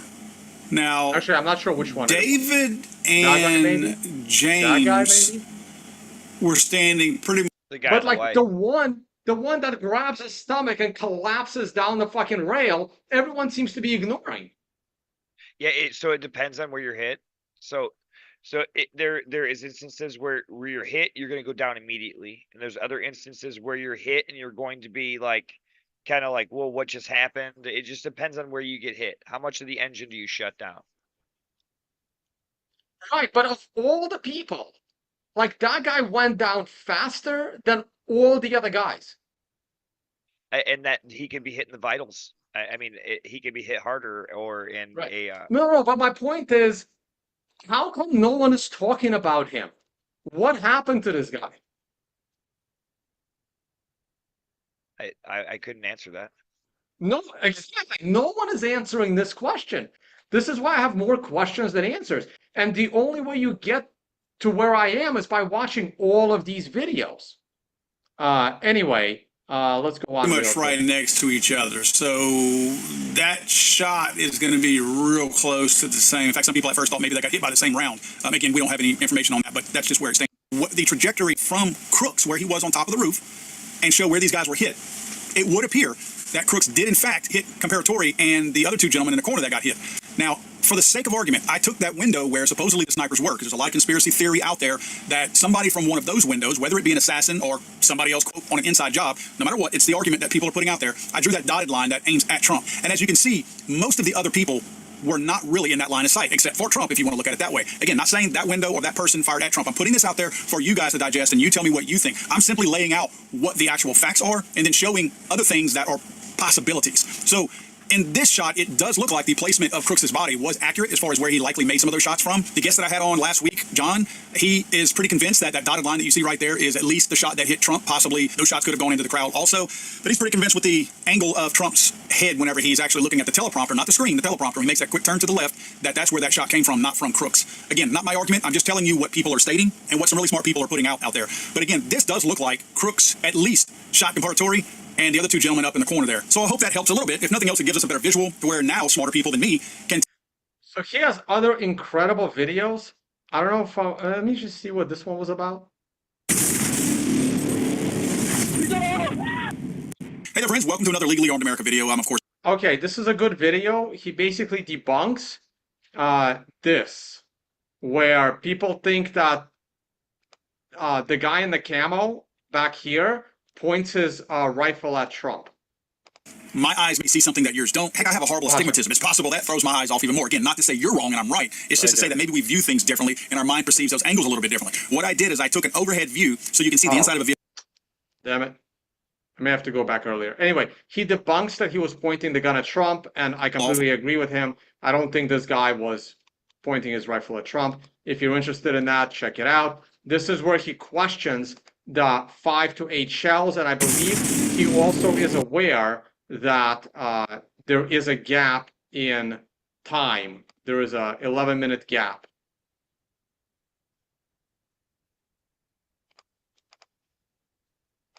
Now you'll notice he just counted the vicinity of Crooks just to his right, where we actually talked about those spent casings would have likely gone. In fairness, they weren't looking beyond the peak of that particular roof. But Crooks is aiming, if he's aiming at Trump, he's aiming south. They didn't look at the south side of that peak. They only counted on the north side where Crooks was lying. So I'm giving these people the benefit of the doubt, but make no mistake, the counts that we're talking about was 3 and 5, combined making 8 obviously, but 3 and 5. The main thing that we had looked at was there seemed to be a distinct difference in these sound signatures. Now, so many things come into play. Metal buildings, people, trees, the weather. whether a firearm is inside a building, outside a building, and we had determined that based on the open window that we discovered last week, that we assumed some rounds came out of there. Now, based on this video right here, you would assume that the 5 came from Crooks and the other three possibly came from inside the building, which we've had no reports of anyone doing any kind of forensics of potential gunpowder being fired from inside that room. I've not heard of anything. But nevertheless, if you watch the rest of the video, again, this is a Sky News video, but I originally saw it from Mr. Guns and Gear. The video is 26, 27 minutes long. So if you watch the whole thing, at the end of it, there's another round count. Actually, wait, he doesn't realize there's an 11-minute gap. I left replies right here. I'm trying to leave replies to these videos, and I left him a reply saying, hey, you forgot, you didn't mention the fact that there was an 11-minute gap. The 5 rounds were counted before the gap, and the 8 rounds were counted after the gap. And looks like he saw my comment and acknowledged it, which is great. I also left another comment to point out that he missed the other guy getting shot on his other video. And I think on this video, I left 2 comments, but I don't know where my other comment is. And as you guys know, I am shadow banned for my content. So there is another comment here somewhere. But he has like 1,000 comments. So even if I do Control F on Tone Vays, I'm not going to get it. Actually, I'm not getting it at all. Oh yeah, it's one word. Because I have to scroll all the way down and I have to open all the comments. And also my second comment may not be on his video because I think there were 2 minor mistakes in this video or 2 minor omissions that I want him to be aware of. That the 11-minute gap was one of them. He did not mention it. But in the rest of this video, he goes into another very good topic. I feel like if you could, then I would be more okay with it. Now, that doesn't explain away all the other craziness out there as far as things that simply don't add up. Like, how does a 20-year-old do what he did and is completely invisible to everybody? How does a 20-year-old have all these different phone conversations, or phones rather, of either himself or associates that are tracked? The phones themselves are tracked to Washington, D.C., only a block away from the Secret Service office and a couple of blocks from the FBI and DOJ's office. The trip up to Massachusetts, a viewer has told me that some of those circles where he was, that's near an FBI building, also up there, only a block or so away. How do you describe that? How do you describe all of the other advanced things like making a bomb? I understand a lot of you said anybody can make a bomb. I can't. I mean, I'm sure if I wanted to, I probably could find the ways to do it, but it would really be helpful if I had some help, if you know what I mean. There are so many things that they haven't answered about the vehicles either. And guess what? Now I have this. Remember they talked about how Crooks was a Republican, a registered Republican. Remember how they said that? That was something that came out like the first day, like day one. I don't think that Oh, there it is. Date of birth, 2003. So Crooks is 20 years old today. Not today, sorry. Next month, he will be 21 years old, right? Am I doing the math right? Yeah. I have 2 math degrees, but this is actually hard figuring out. 920 would be 21. Yeah, so he's Or turning 2024. 21 next month. So the guy is not even 21 years old yet, and this is where it gets absolutely crazy, right here. blood had coagulated on his face yet. And we had a report that he was a Republican. And boy, they were so proud to deliver that message. This guy's a Republican. So it's a right-wing extremist that tried to kill Trump, right? I explained in a way earlier video that whenever I registered early, like Crooks, I registered as a Democrat. Back in the day, I'm 56 years old. Back in the day, we had blue dog Democrats in the state of Louisiana that were not as crazy and rabid as these wackos on the far left now. None of these blue dog Democrats that existed back then vote with the Democrat Party anymore. Those were pretty much conservative-leaning Democrats. And Democrats mainly because the unions in the South were pretty strong back in the day. I'm not a Democrat now. I'm not a registered Democrat. My point is, sometimes you follow your parents' lead. My parents were Blue Dog Democrats. But it also immediately came out that he had donated to a left-leaning group called Act Blue. And that was a donation that he made, $15 towards them. So let's be real clear here. I don't care what you're registered as. It's where you... Look at the date. 2021. January 2021. This is more than 3 years ago. Okay? Which would make him, what, 16 years old? 17 at best? Isn't that weird?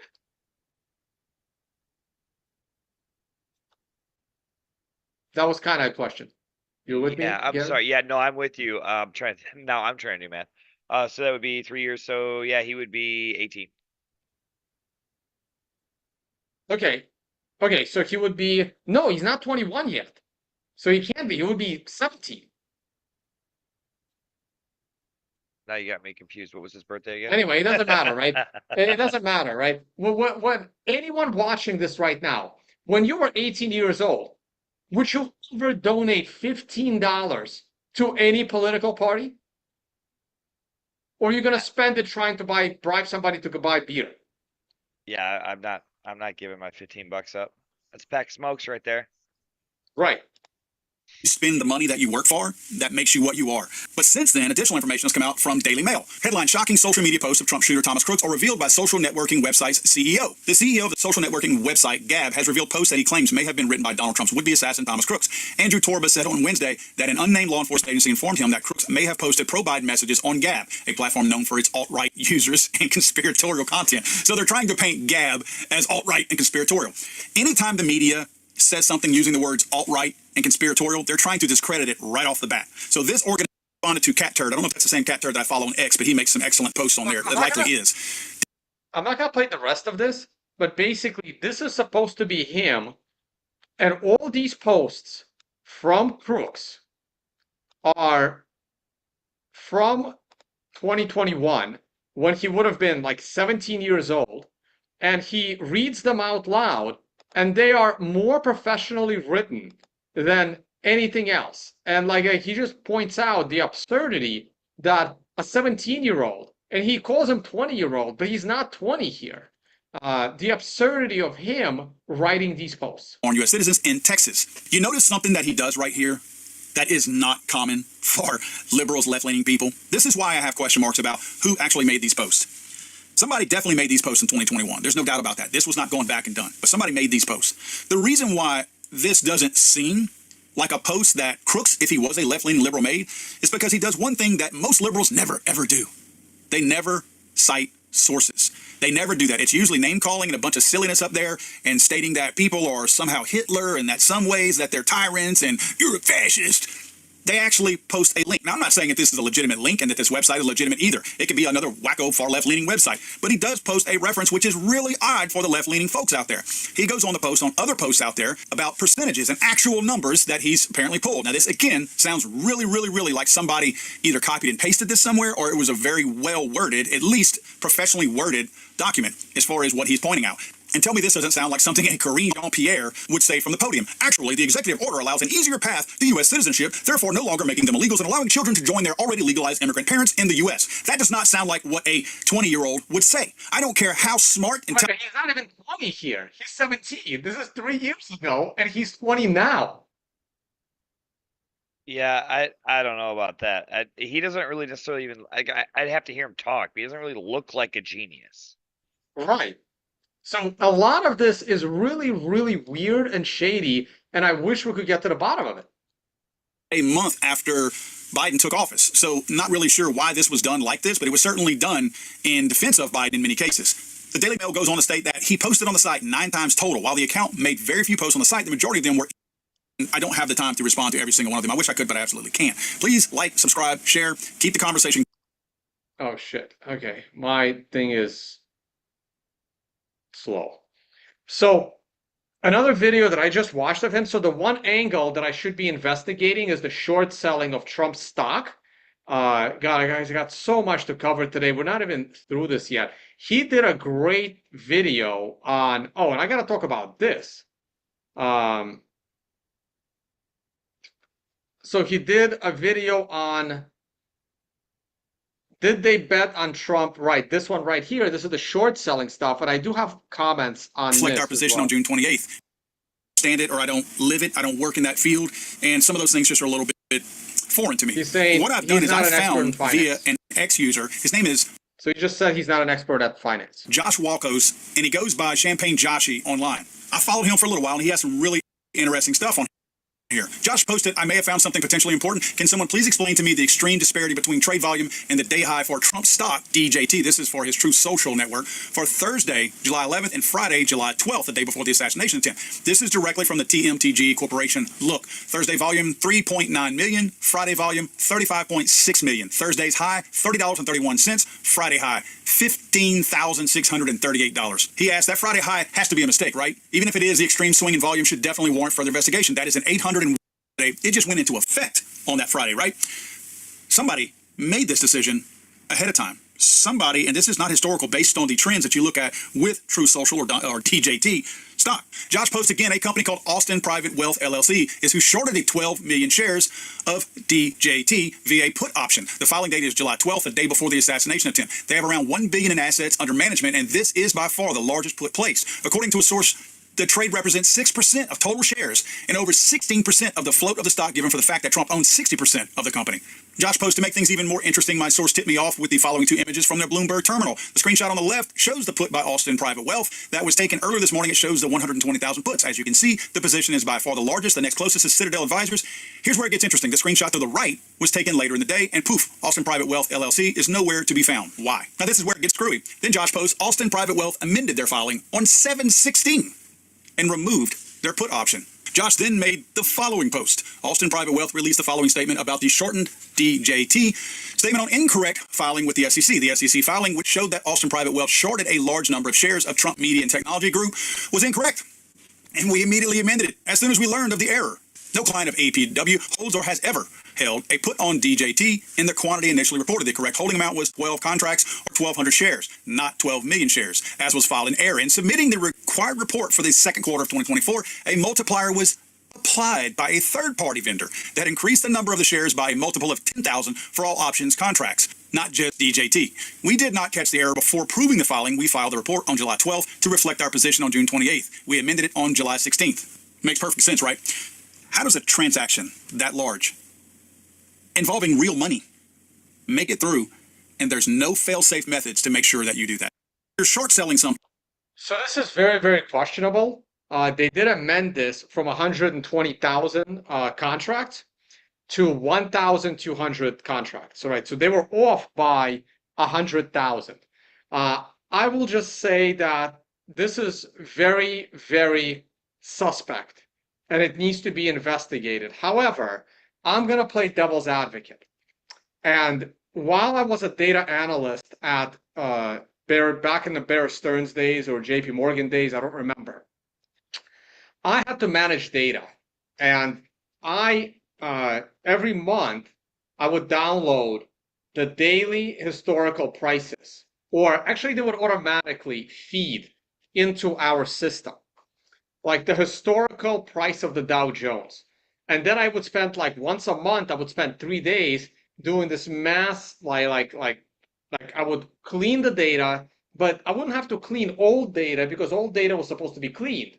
So I would make sure that I had like 1,000 different assets, currencies, indices, everything. Anyway, to make the story short, a Dow Jones end of day closing price from 9 months earlier was suddenly, the decimal suddenly changed by 100.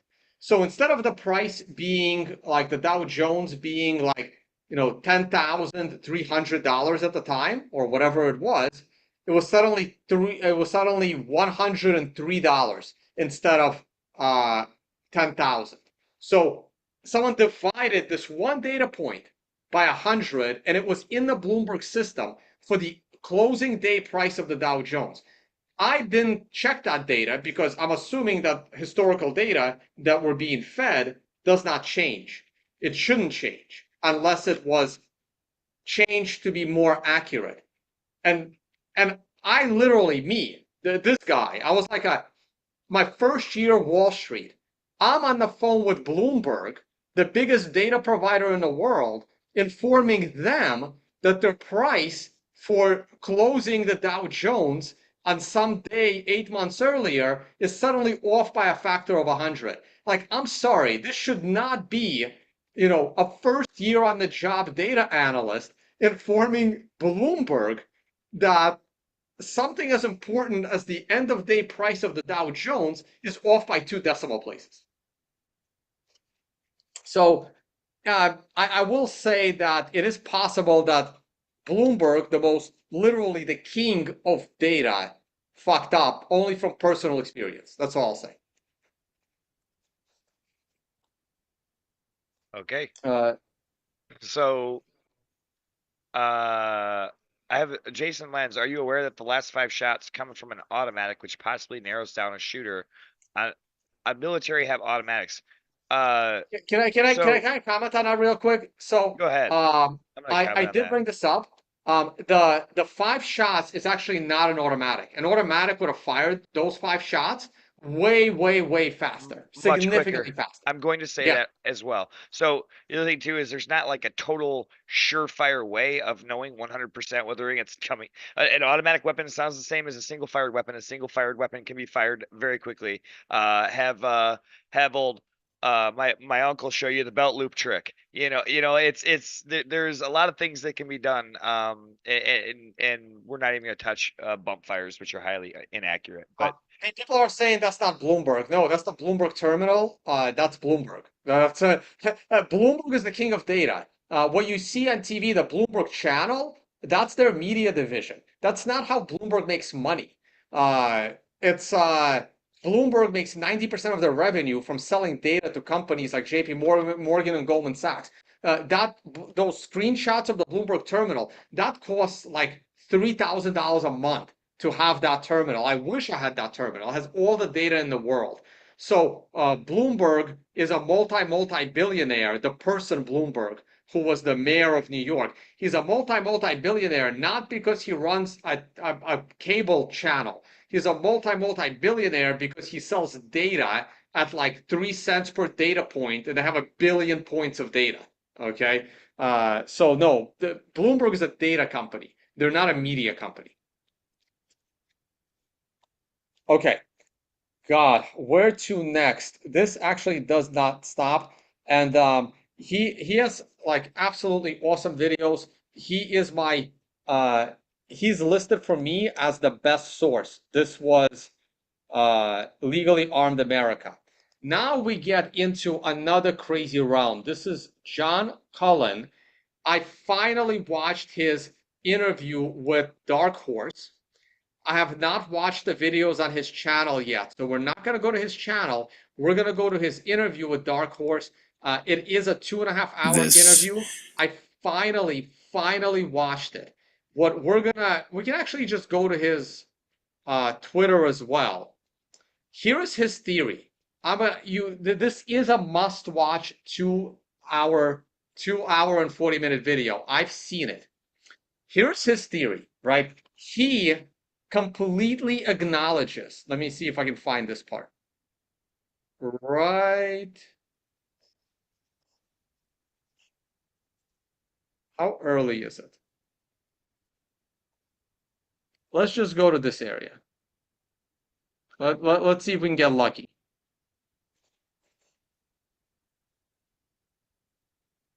No, it must have been earlier.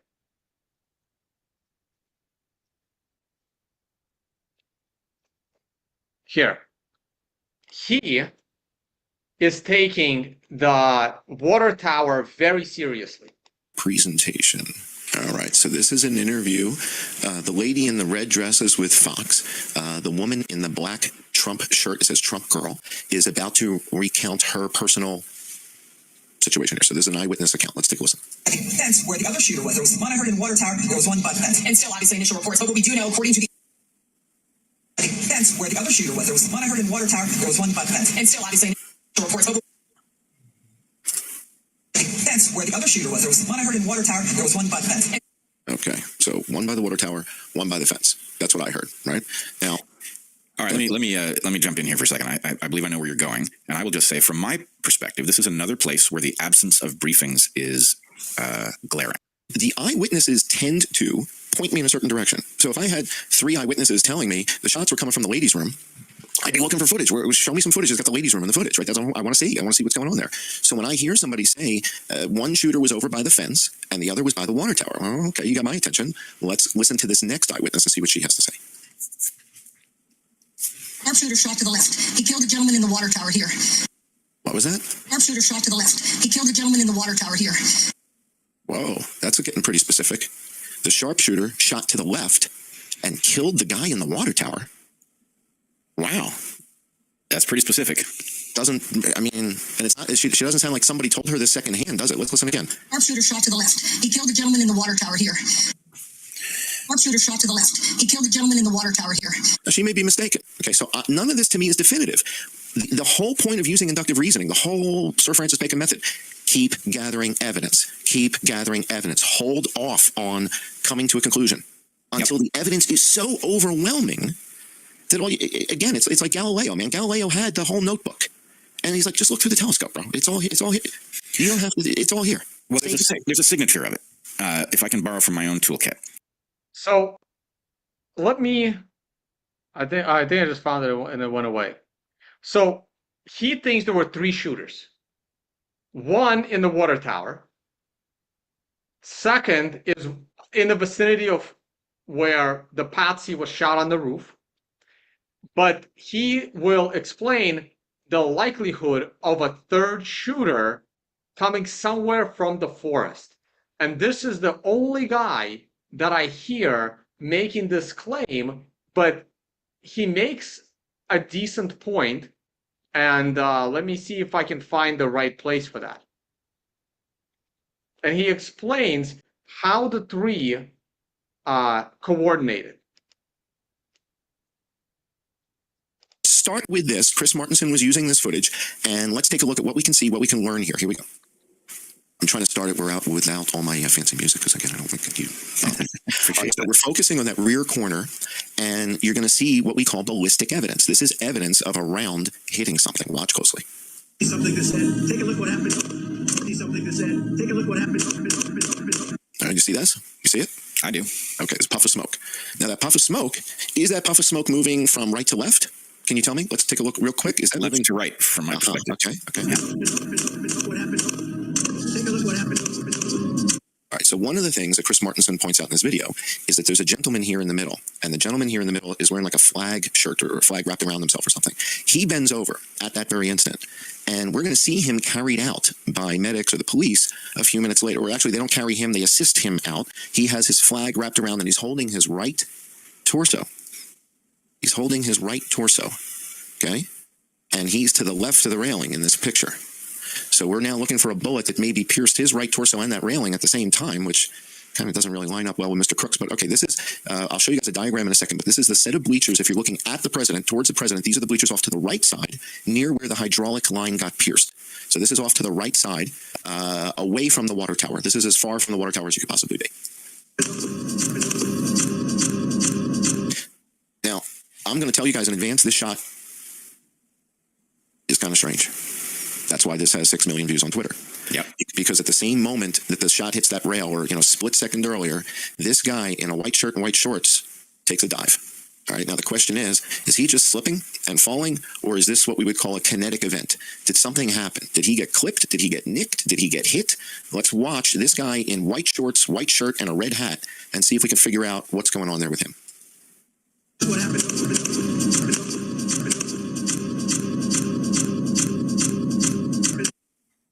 So what's strange here is now we've got a guy in white shorts, white shirt, and a red hat going down at the same exact instant as we see that puff of smoke on the back rail.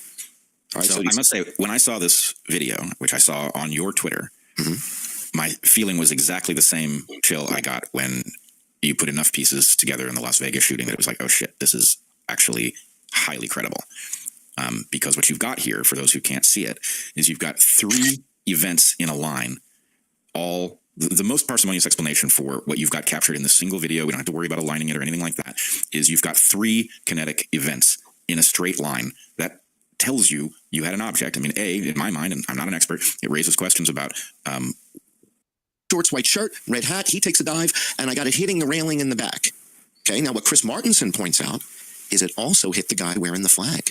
That's 3 points on the line. And it hit the guy wearing the flag top in the right side of his torso as he's looking that way. Uh-oh. All right, so let's watch this. See something that said, take a look what happened. What happened? Take a look what happened.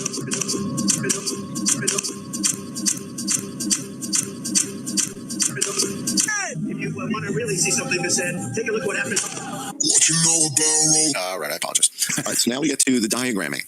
So what I did was I took a photo of the venue that had been taken, I guess, from a helicopter, drone, whatever, right afterwards. So they still get the garbage and everything. The cranes are still in place. The flag is blowing. I'm going to tell you right now that the wind that day saved President Trump's life.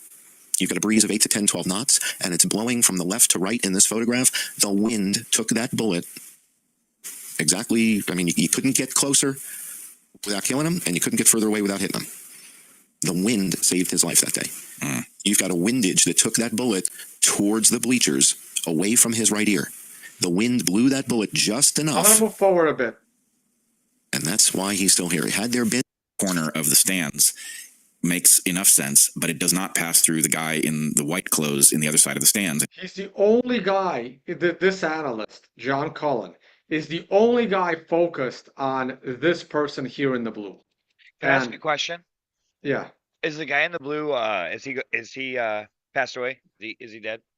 We don't know anything about him. We don't know his name. This is the thing, right? I know motorists said, oh, maybe the guy just got barely a scratch or whatever. No, the point is, there's a blackout. No one mentions him. There's no acknowledgement that he was even shot. That is my problem. Everyone talked about the two guys in the corner, but there is zero acknowledgement that anyone got shot on this side of the bleacher. I really honestly think that is the same bullet. And well, I think okay, so keep watching and you will see why it's not. Okay. Then given that you only have one shot, it suggests it didn't come from there. Is that fair? You got it. So now somebody challenges me. Somebody community notes this and says that the guy with the white shorts and the white shirt and the red hat, he's just slipping. This is just a slip. He gets up and he's fine. He didn't get shot, nothing like that. So this was the contention, is if that guy's just slipping and falling and he's not one of the injured and he wasn't reported as somebody who was injured, then this is a big nothing burger and, we can move on, right? So I'm like, okay, let's take a look. Is this guy getting shot or is this guy just slipping on his kombucha? Okay, let's take a look. That's with no sound. Okay. Is this guy getting shot, or is this guy just slipping and falling down at the same exact moment as that first shot? So now with sound.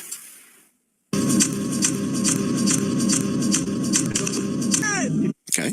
So what happens is now I get challenged, and now I've got to figure out, okay, am I right? Am I wrong? So I've got to go focus on the guy in white now.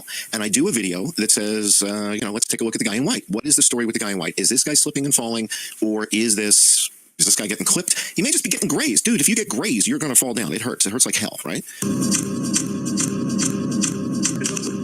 Okay. I don't know. Not definitive. Let's say the guy's slipping and falling. So one of the guys that I've been working with on the COVID stuff is pretty technical, like a real lab person, knows all this stuff, the lab stuff that I don't know. And he sends me a little clip and says, watch this. And let me share this with you. So this is how we develop an understanding of what really happened here. Is the guy who sent you this somebody whose name you want to mention, or are you deliberately leaving it out? He works anonymously on Twitter as Bubba's Lamb Chop Shop. Really helped me, along with a nurse named Amy, who's a cardiopulmonary nurse. The two of them are unbelievable. Look at the lady in the middle with the white hat on, and is that her purse flying out of her hand, or is that her sleeve that's getting hit by the round? Because if it is, you've got 4 points on the line, my friend. So let's take a look at this. Watch the lady with the white hat in the middle between the guy in the shorts and the railing. There's a lady there. Let's watch her. Take a look what happened. What happened? What happened? What happened? What happened? What happened? What happened? What happened? What happened? Uh-oh. Is her shirt getting hit? See, this is why ballistic evidence matters. Take a look what happened. I even saw it. See, look at her first. What happened? What happened? What happened? What happened? What happened? This is why ballistic evidence matters. All right, so then it dawns on me, dude, let's look at everybody in the back row. Let's go down the back row. We're looking at one shot. Do we see evidence of a kinetic disturbance as it moves down that row? That's what I'm looking for. Do I see evidence of a kinetic disturbance as the shot moves down the row? So now we're going to isolate everybody in the back row on the same shot. Watch this. Take a look what happened. What happened? What happened? What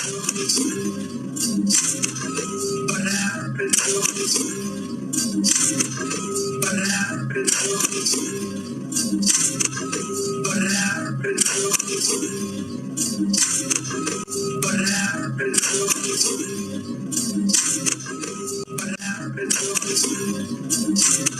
What happened? Wow. What happened? What happened? Okay. I'm not gonna keep this going other than there was one more thing with the snipers. Let me put on this image. The guy in the white. this is gonna sound a little graphic, hopefully. But now, when you take down a deer, they do what's called folding up. He kind of looks like he's folding up. Right. In my opinion, he looks shot. He looks shot bad. He looks yeah, like he looks like he's going into a fetal position. Yeah, it's what that phrase folding up. Like, it's when you're taking such a massive hit in a vital, like you are instantly dropped. Everything just, you're down now. Right. So he's basically proving that there was a bullet moving through the top row, along the top row. Yes. And if you line that up, a bullet moving through the top row could not have come from the AGR building, and it could not have come from the tower. No. The tower bullets come up short. And the reason is because of height. We'll get to that. We'll get to the whole tower thing later. The only way to line up a bullet that is moving down the back row is a bullet that came from somewhere in the forest. Some guy up a tree. Okay? And it's interesting that if you line up the trajectory with the back row, it literally goes right through the two snipers on the north bar. Okay? So his theory is that, and I think he talks about it right here. No, maybe it's later. It's hard, but yeah, this is a 2.5 hour video. I'm trying to get to that image where we all saw the snipers here reposition their tripod. Remember that? Gary? No, I don't remember that. Fuck. Okay. That's what I need to find. Let me see. Maybe if I go to his Twitter, it'll be easier to find. I don't have the timestamp. And I don't want to go to YouTube. It's got to be somewhere over here. Shit. I thought you were more towards the end of the video. I know, but I don't know where he talked about. I don't know which. Hold on. He brings up water tower as well, but in a different context. So, maybe see. Maybe it's here. That comes right from the government services, comes right out of Border Patrol. Take a look at that. So that arrow is the lowest amount of illegal immigration ever in recorded history. All right, he's pointing, he's gesturing, he's glancing. All right, so now, if that's the case, let's take a look. How does Crooks hit his right ear if he's glancing at the Jumbotron? And this is where we get into the ballistic awkwardness of it all. If he's glancing at the Jumbotron, Crooks on the rooftop is going to hit him in the left side of the head, in the temple. Yeah, Crooks cannot see Trump's right ear if Trump is looking at the Jumbotron. It's obscured by his head. It's eclipsed by his head. Right? Crooks can't hit his right ear. He can't. That's why the ballistic analysis is so pivotal. If he's glancing at the Jumbotron, we've got a shooter off to the right. If he's not, it's Crooks who gets the shot. I can't tell you definitively yet. I can't. I don't know. I know the guy downrange in the black pants and white shirt's taking one in the hip. I see that. I see that happen. So I know Crooks is taking shots. Now the question is, if he is glancing at the Jumbotron, where might there be a shooter? Well, what's right behind the Jumbotron? Yeah, so let's take a look at this next video and see what do we think of this. Now, what we're looking for is any type of movement, okay? Any type of movement, any type of difference in density, shading, anything that would indicate that this is something other than something stationary or shadow or something like that. Let's take a look. That chart's a couple of months old, and if you want to really see something to said, take a look at what happened.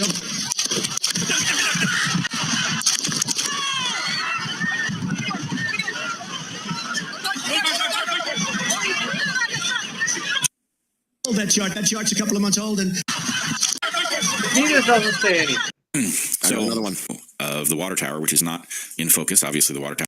from the point of view of us maybe it's not. And there's a hollow tube up the middle with a ladder, and then a hatch up at the top, or a door, depending on the design, and you can get on top. There's also a ladder around the back. There's like a spiral moth, I don't know, behind Donald Trump with any of the... This is interesting, right here. He says, and look at where she looks and see if this is consistent with any of the other stuff that we've heard from any other eyewitnesses. Let's see what's going on here.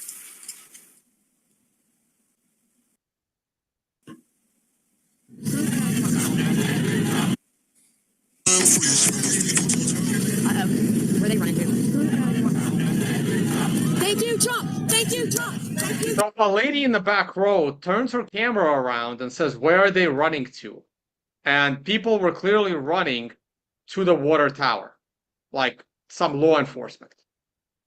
So that's now a third eyewitness that involves the water tower. I'm just saying, right? And so what John Cullen is suggesting is that, and I can't get to it, but these snipers reposition their tripod, and they're like ducked down. So his view is there were 3 shooters, one from the forest that was shooting at the snipers, and the snipers had to reposition because they got startled, not because they were trying to get a better shot at Crooks, but because they started taking fire. That's the shot that went along the back railing. The shot that hit Trump's ear is a shot from the water tower. And then the bystanders that got shot, they were probably the shots from this area here. And then each shot lines up with the way people reacted. That is John Cullen's theory. I'm not saying this is the correct theory. I'm just trying to tell people what this particular person who I'm now following is trying to explain. So what I would need would be, I would need the height of the water tower, the distance of the water tower to the stage, and then I need the height of the projector. I need to know. So that's what he's actually asking for. He's asking for a professional 3D modeler to do all that in order to prove that it's possible to be on top of the water tower and shoot over the giant screen and hit Trump. Yes. Yes, that's what he wants as well. That we can find that. We can get that. Well, we can't, but hopefully somebody can. Somebody on site can just take a measurement from the water tower to the stage, take a measurement from the screen and the height and everything. Right. Like they can. Well, yeah, can like somebody more professional than this YouTuber needs to get this done. After the railing gets hit, that means it's not the same shot. Chris thinks the guy in the black pants and the white shirt and the guy in the American flag and the railing are all getting shot at the same time from Crooks. That's impossible because we see the stuff happening down the line. The shot that hits the railing is the first shot. That's what we see at the beginning of the video, right? So at the beginning of the video, we see it hit the railing, okay? So when it hits the railing, it makes a little puff of smoke. Something to say. Take a look what happened. All right, you see that little puff of smoke off the railing? That's the first shot. Boom. You don't hear any shots before that. That first shot did not hit the guy in the black pants and the white shirt. He's still standing there. He's about to get shot right now. Second later, a split second later, his shirt rises. And I didn't figure this out, right? Took me a little while to figure out that was 2 shots. That the guy getting hit here is a split second after the corner. This is very important.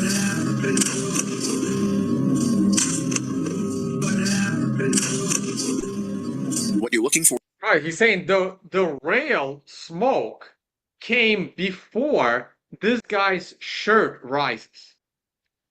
So he's saying the shot at the railing came a split half second before the shot that went down the line. Okay. It's actually super interesting analysis. Or is the delta in time between the puff of smoke on the railing corner and this guy in the black and white getting hit? Okay, there's the puff of smoke. Okay, there's the puff of smoke. See him rocking, puff of smoke, and now he gets hit. Puff of smoke. Watch this. There we go. Sorry. Puff of smoke. Puff of smoke. Watch the puff, and then he gets hit. So I do not believe this could possibly explain an anomaly like that. But it is important for all of us who look at evidence like this to realize how going on here.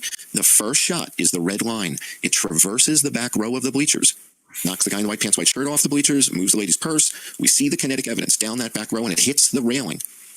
That shot cannot be from Crooks. Period. Period. You don't like it's in the woods? You tell me where it's coming from. You don't think it missed the snipers? Okay, you tell me where it's coming from. Did it come from the tent? Was somebody in the white tent holding a gun 10 feet in the air, and they shot the gun 10 feet in the air down the row of the bleachers? What the hell would you do that for? That wouldn't make. Why would you do that? Yeah, and unfortunately, the ballistics, those bullets ended up somewhere. They sure did. Right? They presumably buried themselves in the turf there. All recoverable. And you would imagine in an event like this, recovering them would be an extremely high priority. And it would be, I don't want to say a trivial matter, but simple enough to determine whether or not they all came from the gun that was found next to Crooks' body. That would be relatively easy. And so, chain of evidence is everything here, right? If you see the red line and where that's going, and you see the line from the water tower towards Trump, and where that hits the ground in that corner near the pathway, you see how it touches the ground near the corner right in front of the stands? There's bullets in the ground there. Somebody was shooting at Trump, apparently, from that water tower. If someone was shooting at Trump from that water tower, there would be rounds in the ground where that yellow arrow was touching the ground. There would be rounds in the ground, and you would imagine that in a case like this entire area, I mean, you can just see, if you're watching this with the video, you can see the diameter of the relevant area to the... All right, I can't find the clip here where he shows the snipers react to potentially taking fire. Everyone sees them react, and everyone thinks they're repositioning for a better shot at Crooks through the tree, or the patsy through the tree, but he's indicating that the way they reacted, it's as if they were taking fire from somewhere because a bullet just whizzed past them and just missed. Yeah, that's people get shot at, they react. I mean, it's right. So anyway, there was a lot more to this. I'm sure if I go to his Twitter, I am John Cullen. Where is that? Here. Here's his Twitter. I'm sure he's got like short explanations for a lot of this stuff. That's his pinned video. And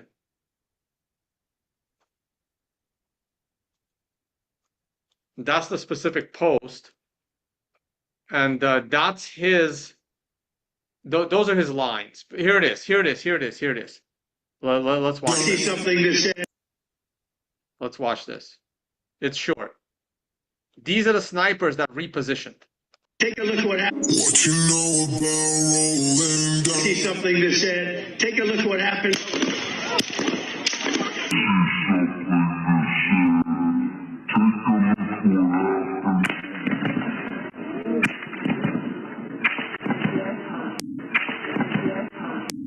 Right, so a lot of people assume this is them trying to reposition their rifle. He's getting shot at, for sure.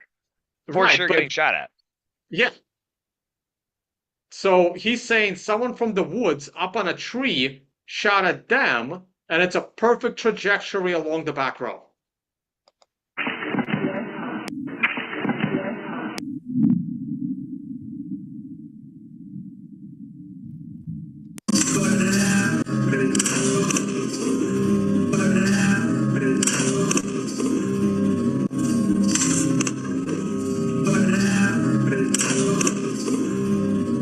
Anyway, I think we've seen this already.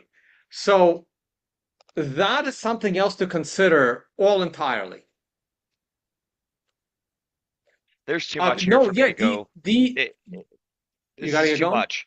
No. It's too much for me to process. Like I don't have enough. I don't have enough as like I'm a shooter. Like I don't have enough evidence to really make. But I will say this: the water tower shots come up short. So the water tower shots, they end up in the dirt sooner than the patsy shots. Does that make sense? They're higher. Look, this is not the. This cannot be the shot from the water tower, right? This is the shot from somewhere in the woods. The water tower is here. But we know the water tower is high. So what I'm saying is the water tower shots are buried in the ground just a little bit after the stage compared to the shots from the patsy, which end up a lot farther. Correct, right? Now, I don't even think FBI looked at where the hell the shots ended up, other than the ones inside people or the ones inside the freaking hydraulic lift, okay? But I don't think they looked for the shots, because remember, here's the other thing. The crime scene was cleared. What day did the shooting happen? Should be an easy question. Was it the 13th? What was it? The 13th, right? Reuters has this article. Look what it says. This picture was taken July 14th. The next day, there was an FBI guy washing away the evidence. The following day. Yeah, that's a good time to clean up. Right. So this is completely insane. Okay. Like, this article is July 16th, which, okay, fine. They took 3 days. That's okay. But then when you dig deeper, and no one mentioned this, right? Everyone is like, oh, they cleaned up the scene. They cleaned up the scene. But when did they clean up the scene? Right here, they're talking about when was the picture taken. Okay. And this picture was taken July 14th, the following day. They're power hosing the roof. So Bobby F's asking, how long are they going to leave a bloody mess on the roof? Long enough to get enough evidence to know exactly what happened. So it doesn't matter. It doesn't matter how long it's up there. The blood is not the concern. The concern is getting evidence. Right. Considering the body cam footage shows them trampling the evidence anyway. There's like eight guys on the roof from all kinds of law enforcement, right? There should only have been one cop on the roof. That's it. And then you bring in the crime scene team. Yeah, a lot of this is not making sense. Okay. So anyway, it starts to get insane when you watch as much as I have. It starts to get absolutely nuts. I still have more sources to go through. Let's see if there's anything. Oh, so here. This is another really good source. Discovered him, I think, yesterday or the day before. Until it rains, exactly. Motorist. Good answer. Yeah, very good answer. Down to Street View, they actually. So this guy did a really good 3D graphic. What I really like about this guy's videos is that he literally marked everything. In general, we don't get to know where each. He marked everything with the pin. North snipers. These were the snipers being shot at, the north side snipers. And this trajectory would go right down the upper bleacher. But this guy marked off every little detail, like where the bike was, where the backpack was, where the AR is. So I really like this guy's videos. And he talked about, it's very, very possible he hid the gun in this giant tree with a backpack. So I really like these guys' videos. And we also know that there was a counter sniper on this back barn that probably is the one that shot him, because it sure as hell wasn't WinMag 300. Okay. But these guys probably weren't using a WinMag 300. By the way, notice how every single sniper was not a Secret Service sniper. They were all like more local police. They were like more local units. 1 second, I gotta pick up this call. Sorry, hold on.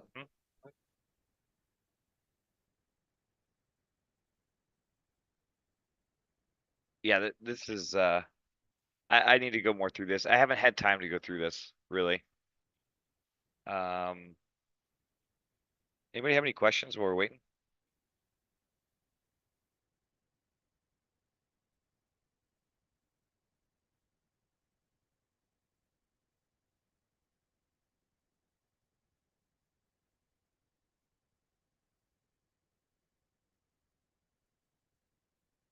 What do you mean lie about the round that killed Crooks?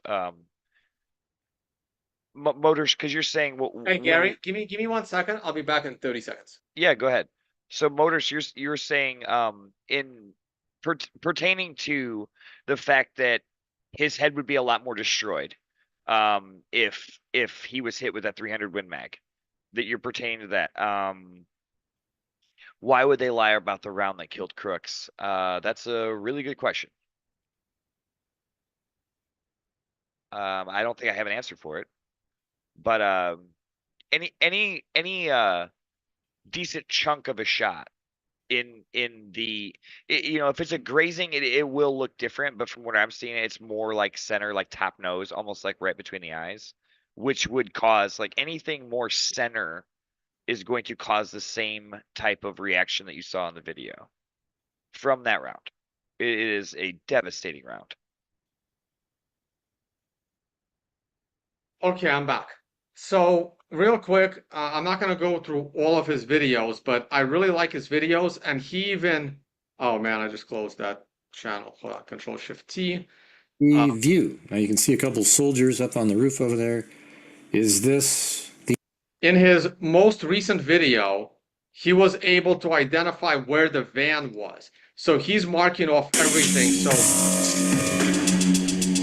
So from an interview with a guy, he was able to identify the exact street of where that van was, and like even like it was the van was towed past this house.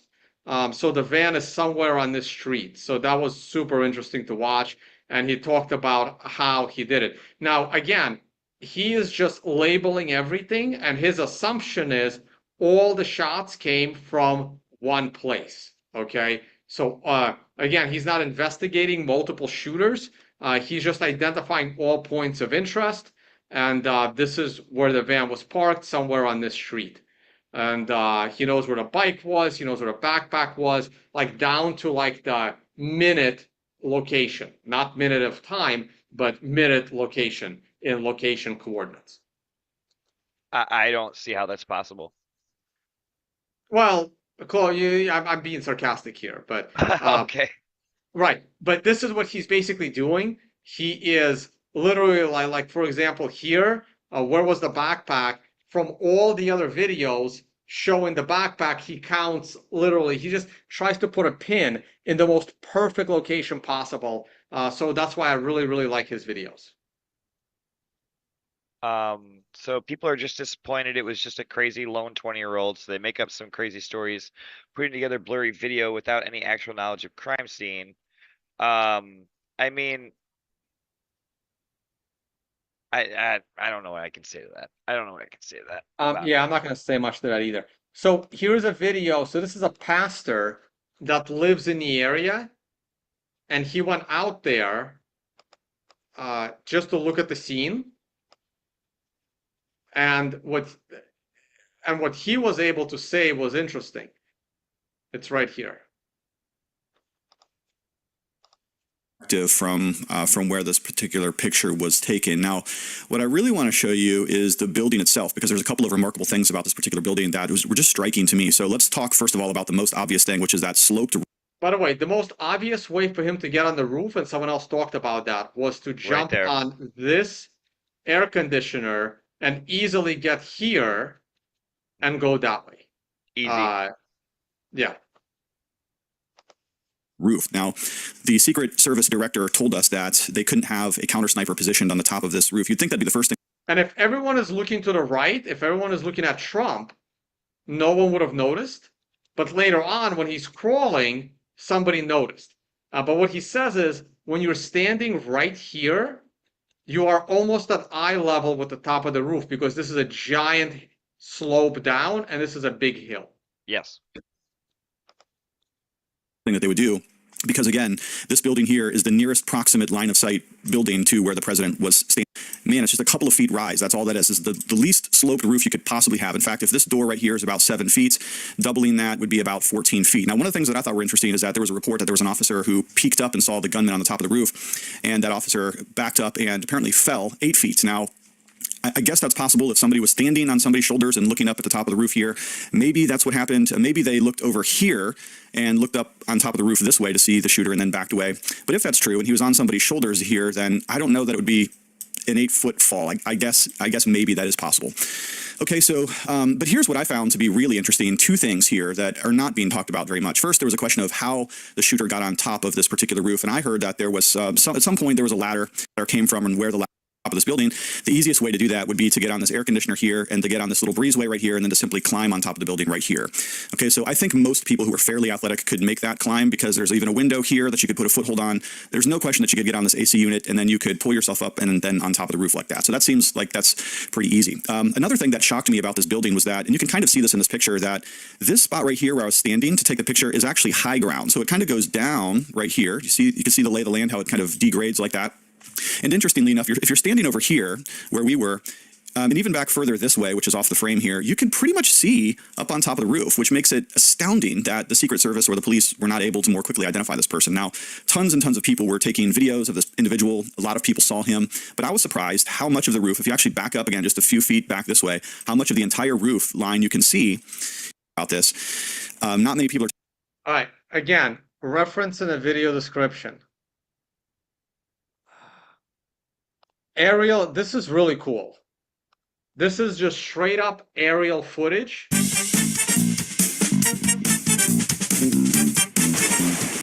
It's a guy flying a drone over the entire area. Formerly with file is when you're at anything.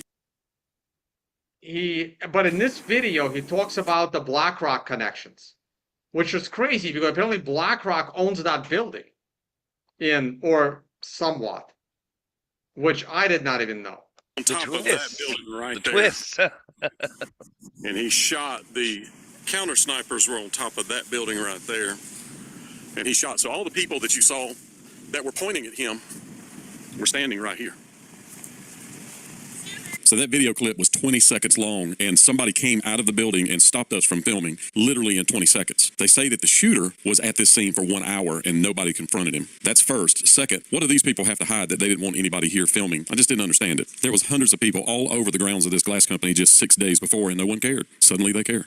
So I sent the Glory in to take a look. Let's take a look around. Stay tuned. And one more little tidbit. American Glass Research has now been identified as partially owned by BlackRock Investments and whose executives are formerly with Pfizer. And that is the same BlackRock that is linked to a Texas-based investment company that denied trying to short 12 million shares of Trump Media Technology Group stock the day before the failed assassination. They say it was a clerical error. And this exact same BlackRock is the same BlackRock commercial that the alleged shooter was in. Yep, Crooks. BlackRock, BlackRock, BlackRock. And look, hear me. I'm not saying BlackRock had anything to do with any of this, but it's a heck of a lot of coincidences if all of this is true as reported, wouldn't you say? All right, friends, so I went to Butler. They were. Yeah, so this guy basically flew a drone everywhere, and he has more recent videos. He flew the drone right over the tower. That's how we know there was that other ladder. And he just basically has incredible high-definition footage, drone footage of all these locations. If he got on that AC unit right there, climbed on top of that barn. Here's another example. This actually makes more sense, by the way, than what we said before with the other guy. This makes a lot more sense as to how to get on top of the building. So let's let me play this real quick. You see right there, and you see the distance to the air conditioner and little building. We're going to go over to this building so you can see what I'm talking about. There's an air conditioner unit right beside a little barn, and he could get on the air conditioner. Because this is in the back where the parking lot is. No one is watching Trump from here. This area is completely empty. On the barn and then on the roof. And that's why I believe he parked the bicycle right there. And the reason he didn't bring the bicycle over closer is he didn't want people to know he was on the roof. So I believe he got on that AC unit right there, climbed on top of that barn, and then from the barn, jumped up on the roof. And you can see that that is not out of the realm of possibilities. I looked to see if I could see any footprints or anything on top of the AC unit. But of course, I'm looking on a smaller screen. On a big screen, you may be able to see it. And then we're going to look at the top of the barn. And of course, there'll be no footprints on the barn. But look for any signs there at the edge of the building. They say that he bought a ladder, but he couldn't have brought a ladder here with his bicycle. And the ladder that he bought, I don't know if it's accounted for or not. And I don't even know that that part of the story is true. But I think he may have gotten here and realized he didn't need a ladder because of this building right here. So this was a way on the roof. And I believe that's how he got on the roof right there. I looked around all the buildings, and that is really the only easy way that I saw to jump up on the roof. And if I was going to try to get on the roof, that's what I would have used based off of everything I looked at all around all of the buildings around the whole perimeter. Some were saying that he climbed up some kind of pole. I don't think so. I mean, you can see from the angle of the barn that he could stand on the edge of it, lay his stuff up there, push forward on the gutter, and then just pull himself up. It would not be that hard to do. And that is a one-story building that he's jumping on top of. This part is one story. You see the edge of the two-story building on the right. So then he could have. So I'm going to fly from where the building is down this set of buildings and show you what I'm talking about. He jumps up on the edge right here, right below us. He walks down this building. He crosses over right here. And then he crosses over this little hallway right here. And right there where the arrow is where he shot from. If you look closely, you can see where the blood ran down in that valley between those two ribs. So from here, I decided that I was going to look for bullet holes because if the sniper shot. So again, another really good source in the video description. Redacted, I haven't seen their videos from this week. This is another good channel. We're not going to play many clips. I thought it was a good channel, worth watching. Latest video yesterday. Okay. Again, very logical guy. Also believes there was only one shooter until proven otherwise. Oh, I was gonna say, why do I call this an assassination and a Trump assassination and not a Trump assassination attempt?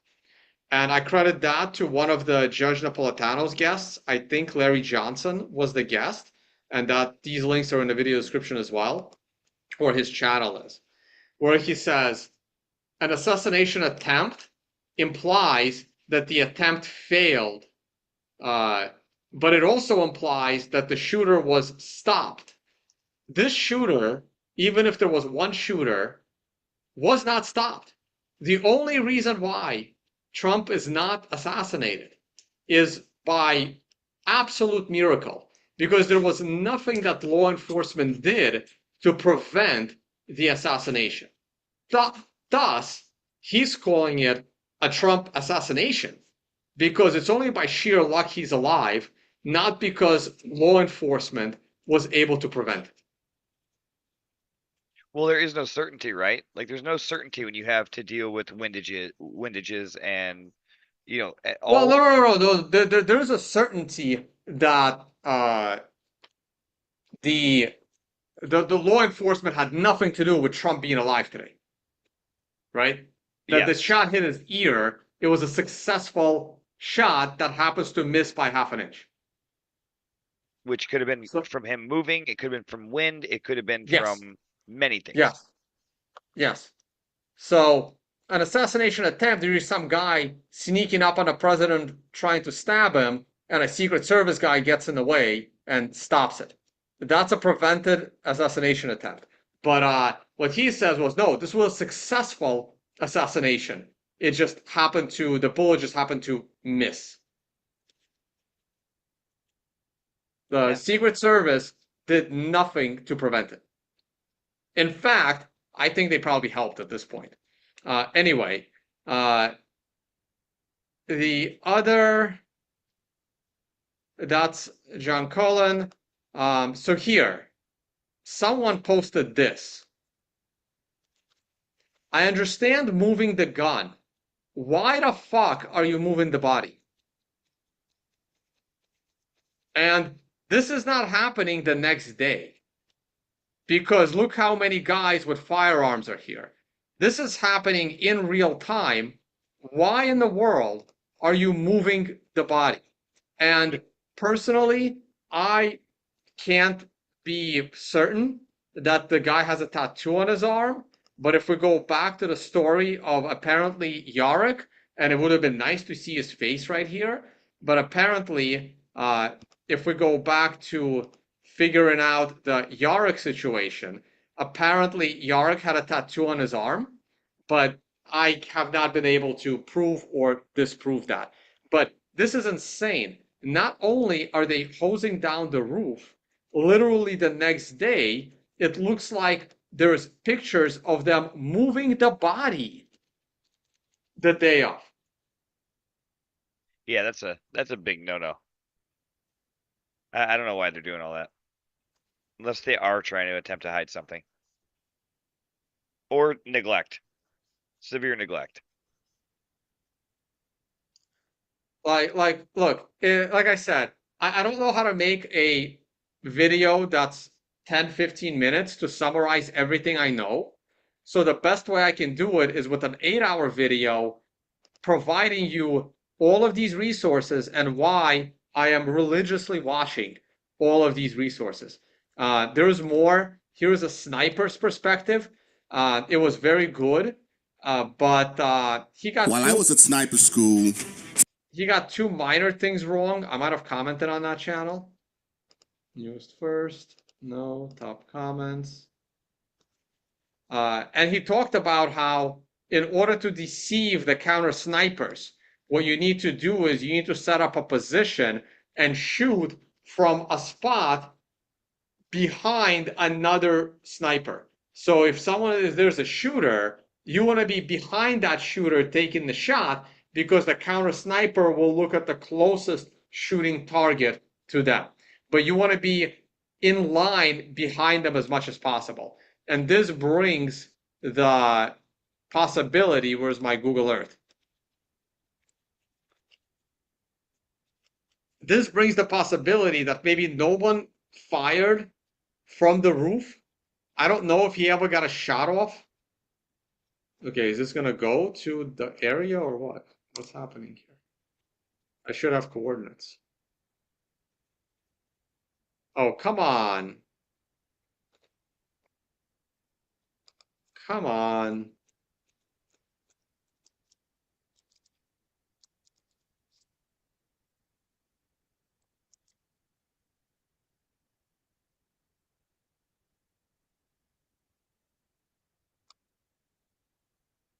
How do I view it before? Like off to the side. There we go. Maybe there was a shooter under him from the window. That would line up with the shots. Because remember, these buildings, the cops were supposed to be in there, but maybe they weren't at the time. There were cops in this building after, but maybe the shots came from here. Maybe the shots came from behind them in approximately the same line. So, and the shot from here would have come from these trees. Snipers right down the rail. That's what John Cullen believes. So anyway, we have more questions than answers.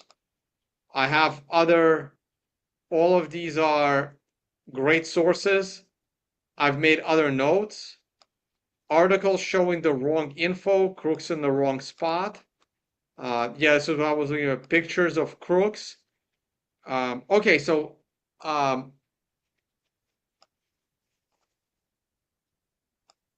remember this picture that I showed you earlier? This picture right here? I was not able to find this picture. This one here. You can find this picture on the internet, kind of. You cannot find this picture on the internet of him holding a cell phone. The reason why I think you can't find it is because because it's being confused whether there is a picture of him holding a rangefinder. So if I challenge anyone to find this picture as a standalone picture of Crooks, anyone watching, I challenge you to find it. I have been Googling before the company Google existed. It was Yahoo back then, where everyone searched, and before that it was Netscape, and before that it was something else, okay? For the life of me, I can't find this picture online. So good luck. I have other pictures that I've grabbed. Let me see if I can pull them up. I don't see him using a rangefinder. He's not even using an optic on his weapon. I don't see him. If he was going to use a real rangefinder, just put a scope on that. You go buy a $100 scope for that $400 AR. It makes no sense. Him using a rangefinder and then using a red dot sight with no magnification on a $400 rifle that can't hold a 6-inch grouping at 160 yards. Yep. It doesn't make any sense whatsoever. The rangefinder is out the window for me. I don't think he had it. I took the screenshots from videos on Fox News because I think they'll both be deleted. Because this is literally a video showing him climbing up the entire time. And this was more than a few seconds. So I don't know at which point the cops would have been able to see him up there with him turning, pointing the gun at them, turning back around and starting to fire. And then this video collaborates that his parents called the cops at like 1 o'clock in the afternoon. other pictures that I wanted to screenshot. This is a giant ladder. I think this ladder is like late in the day or something, or the following day. I don't know when this helicopter was going around. The other thing that I found very strange is that when the cops, the body cam cops, were up there 1 hour later, there wasn't a single person in sight. They were all gone, which to me is baffling. There isn't a single pedestrian, there isn't a single civilian in the body cam footage, which actually makes me question if the timestamps on that body cam footage are indoctored. Because I find it very hard to believe that within 1 hour of this event happening, there isn't a single bystander in sight whenever he's looking from this rooftop, standing next to the body, looking out. There isn't a soul in sight. And I'm questioning that maybe the day was rolled back and that footage was recreated the following day. But this is going way down the conspiracy rabbit hole. I'm just throwing out questions. I'm just throwing out questions of, that need to be answered. I had to take these screenshots before I had better view of this retaining wall where Crooks was pictured. And I just grabbed a bunch of screenshots for relevance. Again, this is a decent picture. This is an article. Let's pull up this article because they raise some questions I didn't even think of. This is the Daily Mail article. This is, by the way, the helicopter footage. I don't know when it was taken. Let me see. When was this video published?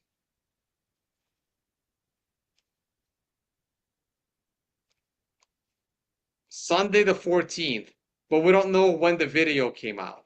But the article was published the following day.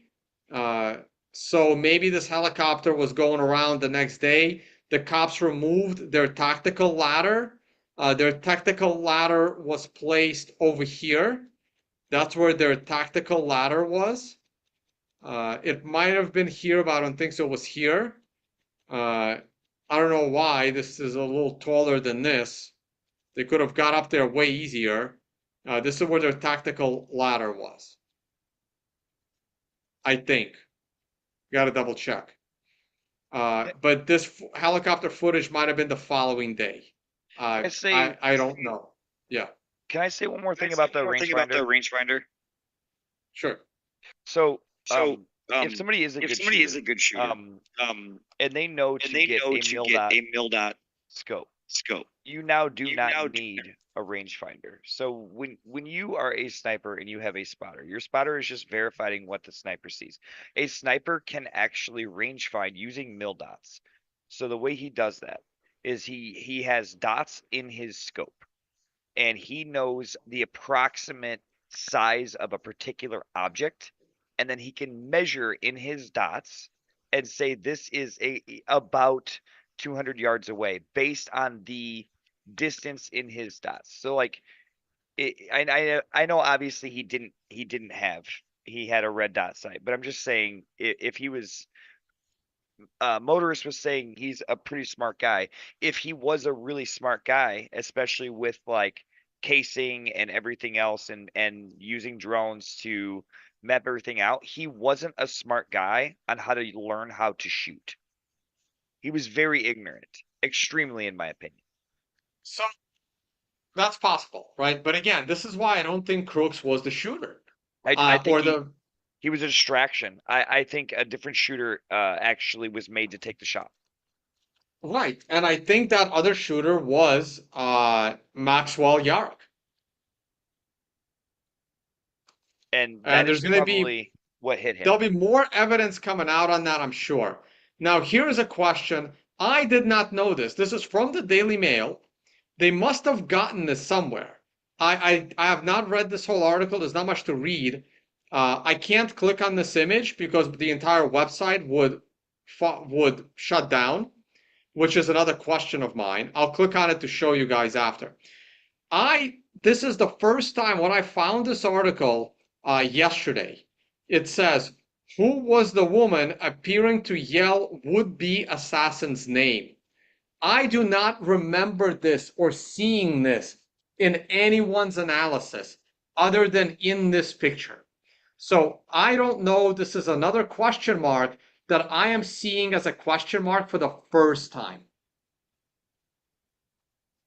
I like Doug.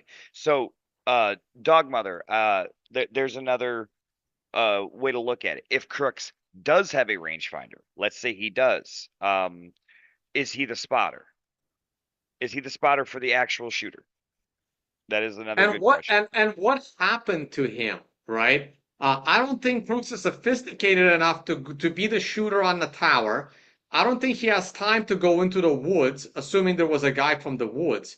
What happened to Crooks? If the guy on the roof is Yarrick, what the fuck happened to Crooks?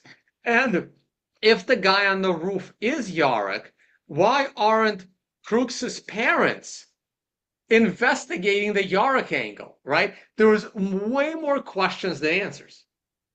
I have so many questions. Right. Are we getting an official report at any point? Oh, fuck no. There'll never be an official report. Dude, they're done. Dude, they finished their investigation the next day when the FBI guy is hosing down the roof on July 14th. The day after. Probably at sunrise. The investigation's done. They're done. They collected all the evidence, and it was open to the fucking public the next day. That's crazy. There is so much of this screams foul play. It is comical.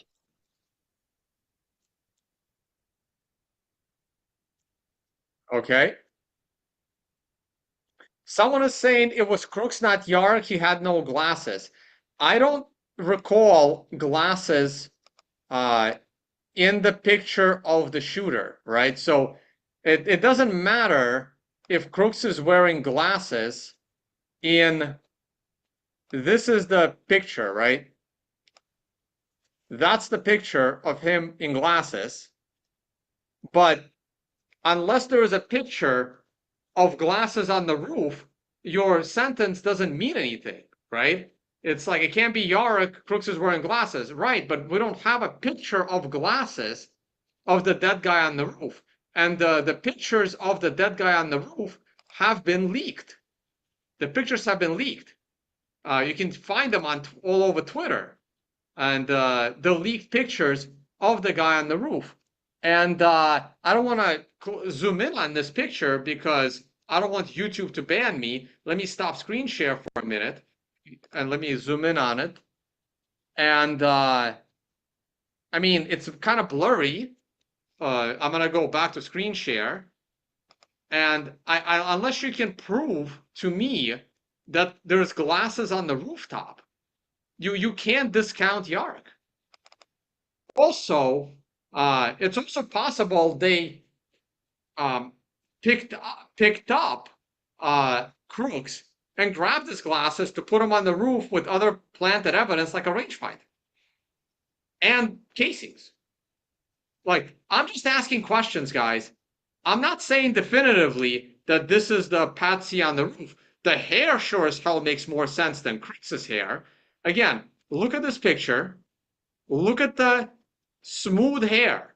Like I actually know about, as funny as it sounds, as crazy as it sounds, when I was 17, my hair looked something like this. My hair was this, and my hair was silky smooth. We had a contest back in the day. Hold on a second, I'll show it to you.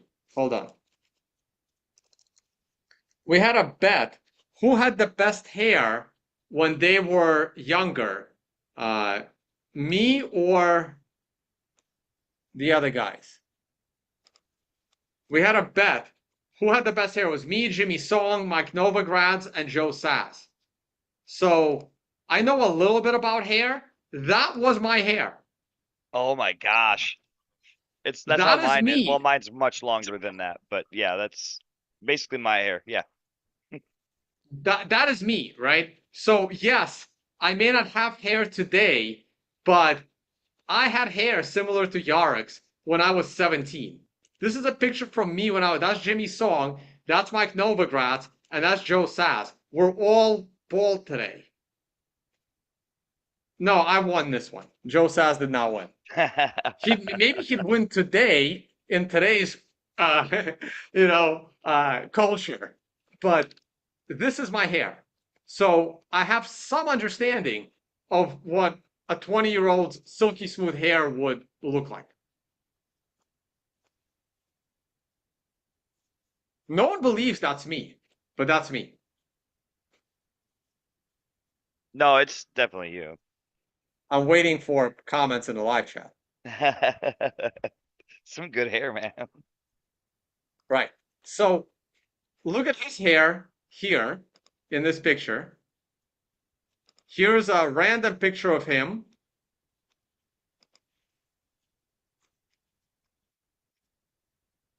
And now we can go back to Crooks. Not exactly as smooth as the guy on the roof an hour later, is it? No, that's much thinner. Okay. To me, I mean, look, it's not conclusive evidence. But again, it's another question. Someone is saying, no, look at his glasses. What do glasses have to do with it? This picture was an hour before the shooting. I'm saying the guy on the roof is likely not him. And unless you can show me a picture of glasses on the roof, you're not countering my argument. What do glasses have to do with anything here? The ears are also different. I agree. Look, the guy on the roof, if you look for pictures of like the leaked pictures and that split second, I talked about it earlier. There is a split second in body cam footage that forgets to blur out the shooter on the roof, the patsy on the roof. Okay. And in that split second, you validate that this leaked picture is a real picture and not a fake picture. And it proves so many things. It now puts a guy with giant, corrected ear holes gauges in the. I have no idea what it is. I'm not into that. I'm not into piercings. I have no clue what it's called. Okay. It now puts in question that we know for a fact the Win Mag did not hit this guy. It was a way smaller caliber bullet. We just have way more questions than answers here. And I have all the links in the video description. What is this? What are these guys doing? What is that? I haven't seen this yet.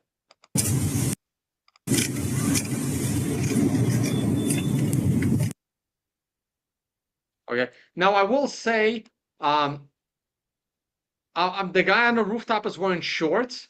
No one has been able to disprove to me that that Crooks was wearing pants when he was roaming around. But yeah, follow all of the resources in my video description. I don't know who that is. Maxwell Azzarello, no idea. But Maxwell Yarek, and again, people are pointing to the ears. People are pointing to this birthmark as well. I don't know where that is in this sequence here. But if you go through all the links in my video description, guys, there's a lot. There's a lot there. Let me see if there's anything else I've missed. Feds washing the roof is right here. More articles showing the wrong shooter location. I just wanted to document that. New York Post. The timeline, as best as I can piece it together. What is this? Crooks is spotted with a rangefinder and picture taken earlier is sent to Secret Service. At this point, one or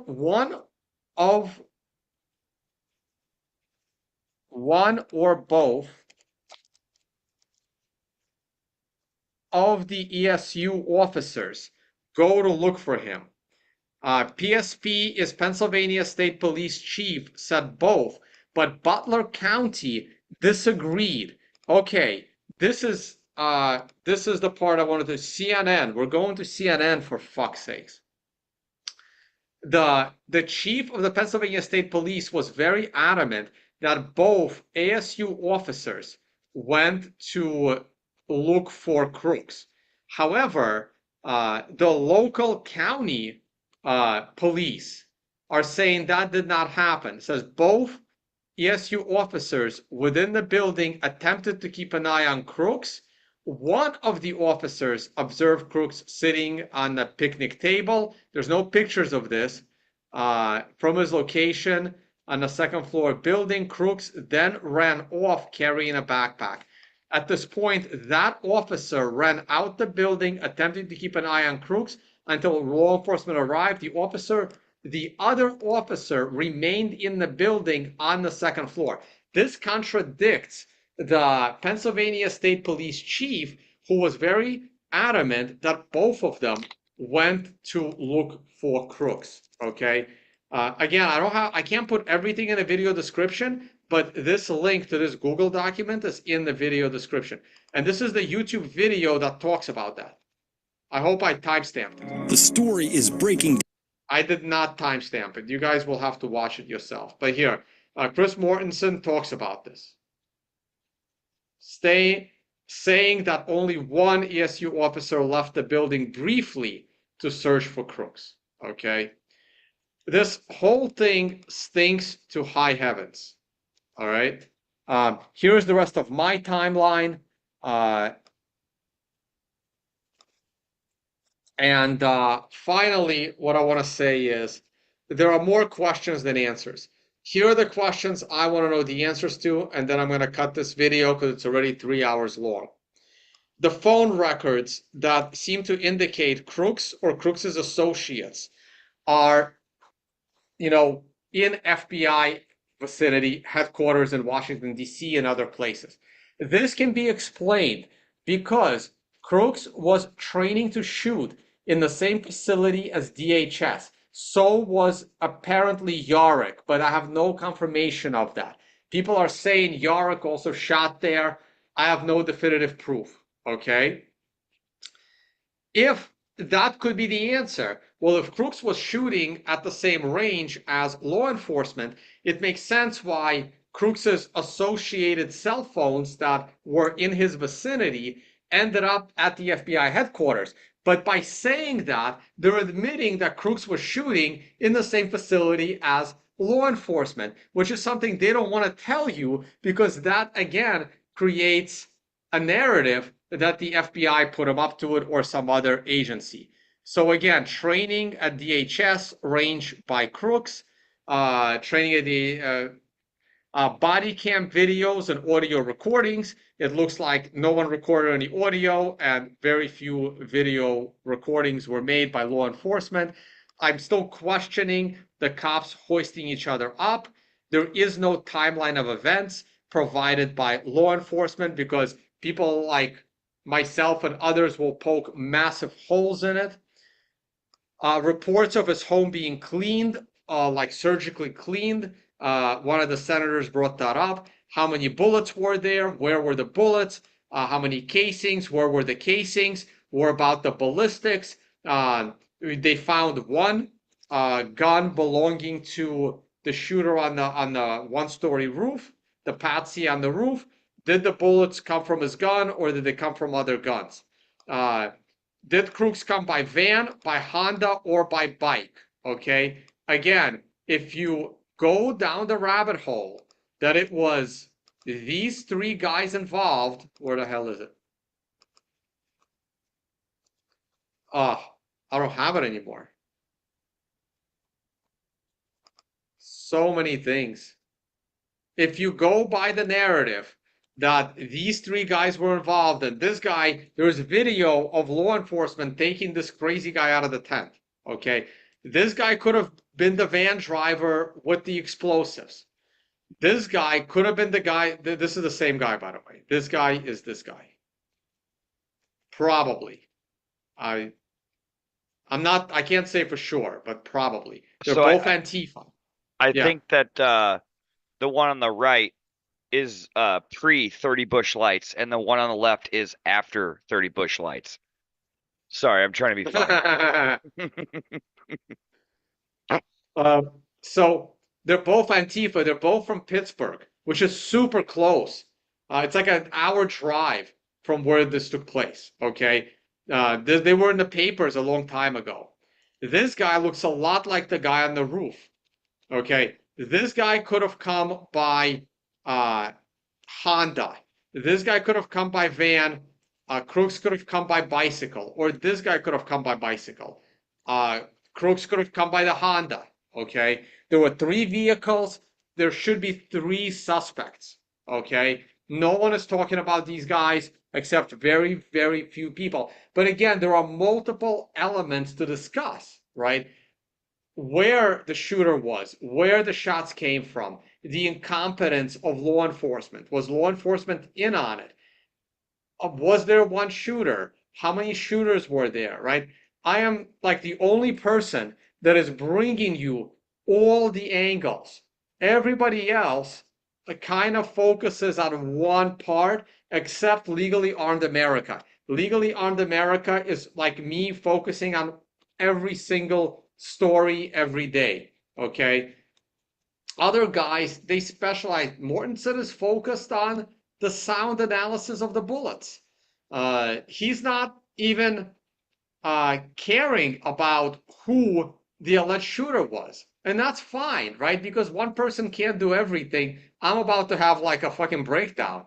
I ate once in the last 7 days. I didn't eat today. I broke my 5-day fast yesterday. Today I didn't eat a thing. I just had tea and water. So try to go back, try to watch this entire video because it's going on forever. More questions. When did the South Side snipers start facing the North Side? We actually have an answer to this. It was 1.5 minutes before. There's video of this at 18 minutes. So I do have an answer to this. So this has been answered. I've watched so many videos. I found the answer to one of my questions. I'm going to make this green for solved. There's video evidence of the South Side snipers turning and facing the shooter by 18:10:43. They were in position. Shots fired 15-20 seconds later. So I don't know. I'm not a sniper. I don't know if this is at 18:09. They start repositioning. By 18:10 and 43 seconds, they are in position to take the shot. I don't know when 18:11 plus how many seconds the shots fired. There's a big difference between 18:11:03 and 18:11:43. 40 seconds is forever in this situation. But we know when they started repositioning, okay? So, more questions. Why aren't they releasing the pre-plan, the operation plan that was signed off on the day before Trump arrives? They're not providing that. Why? What is so secretive about this plan? Is it possible that Maxwell Yarrick was the guy on the roof? I'm just asking questions. I think it's very likely until someone can disprove it. It's not that ridiculous. Who is Hopper? That's this other crazy. That's shit. This guy, his last name is Hopper. Cannon Hopper, who there's video of him being taken out of the tent right after the shooting. Who is he? Why was he arrested? We don't know, and no one is asking these questions. These are the questions that need to be asked by senators. or about the ladder, right? Again, I talked about this earlier. FBI director stated very confidently there was a 5-foot ladder and they have the ladder in custody. And then later in the hearing, he says, we don't know how he got on the roof. We don't know where the ladder is. Like, what the fuck is that? Okay. Paris changes his story midway through. Where do I have that note? Again, I think it's down here in the second Senate hearing. After the break, right here, this whole exchange, this here, whoa, way too bright. Right there, okay, changes his story 2 or 3 times before this 5-minute break. He said the cops saw him 2 to 3 minutes before he put a gun in their face, and then he had 2 to 3 more minutes before he shot. Then he changes his story to it was instant. It was just a matter of seconds before he pointed the gun in their face, turned around, started shooting, which is bullshit because we have video of him for more than a few seconds climbing up the roof before shots were fired. He never turned around. No eyewitnesses saw him turn around at any point. And then everything else I mentioned. So this is driving me completely crazy. I am flying to Rotan tomorrow, where I am hosting 15 people about Rotan. So I don't know. I may take a full week break, and I don't know if it'll be possible to catch up because I shit you not, guys. I am watching every one of these people posts a video almost every day, and I am watching them all, and then I am thinking about it, and I am trying to make notes, plus the other things I do in my life, like making videos about Bitcoin price analysis. Yeah. Plus, my question plus is my actual life. Yeah. My question is you're taking a week off from Tone Vays channel, or are you taking a week off from Financial Summit channel? I think I still have to do the Financial Summit videos. I don't know. All I know is I'm flying to another country tomorrow. And the last time I flew to another country, which was to here in Panama, I have a video from the plane where everyone is screaming like they're about to die because the plane literally dropped like 30 feet when we entered the storm. So I'm taking it one flight at a time now. Let me make it to Rotan safely. Okay. I like my morning Financial Summit, man. Every day at work. Every day. I think it's going to be a big week for Bitcoin. All right, just to point it out, to get out the way, I saw a tweet with this picture earlier today. That does not look like Crooks to me. This looks like a fat guy. So if someone is posting this, saying this is Crooks, I absolutely question that. This does not look like Crooks to me. He's also wearing completely different clothes. So unless it's taken, unless they captured him and sneaking him out and throwing him in a dungeon, pretending that he was the guy that got shot and changed his clothes, or this is taken a month before where the law enforcement were training Crooks on how to shoot accurately. And I think this is a completely random picture that has nothing to do with what we're talking about today. I'm an old fat guy, and I still think I could have got on that roof. No ladder. Yeah, I agree. And I can't believe there was nobody on this entire one guy roaming this roof would have solved everything. Well, like it can't be incompetence. This has to be completely done from the inside. Okay. If you are interested in all kinds of theories, I strongly recommend the following interviews. Anything with Robert Barnes has a lot of crazy theories. The Rebel Capitalist, this interview is from like a week ago. Yesterday, Robert Barnes was on the Duran. I don't even have it here, but it's in my YouTube video description because it's not really part of it. So in my YouTube video description, the Duran, Robert Barnes from the other day. I haven't finished. It's a 2-hour interview. I'm halfway through it. He is talking about an interesting development. Guys, you have no idea how much information is in my head, and I've probably haven't even told you everything that I know about this case. His theory is that they were gonna pretend if Trump was successfully assassinated, they were gonna blame it on the Iranians in order to start a war with Iran. That's why there was this mystery warning, like death threat from Iran, which I'm not sure actually happened, on Bolton and Trump.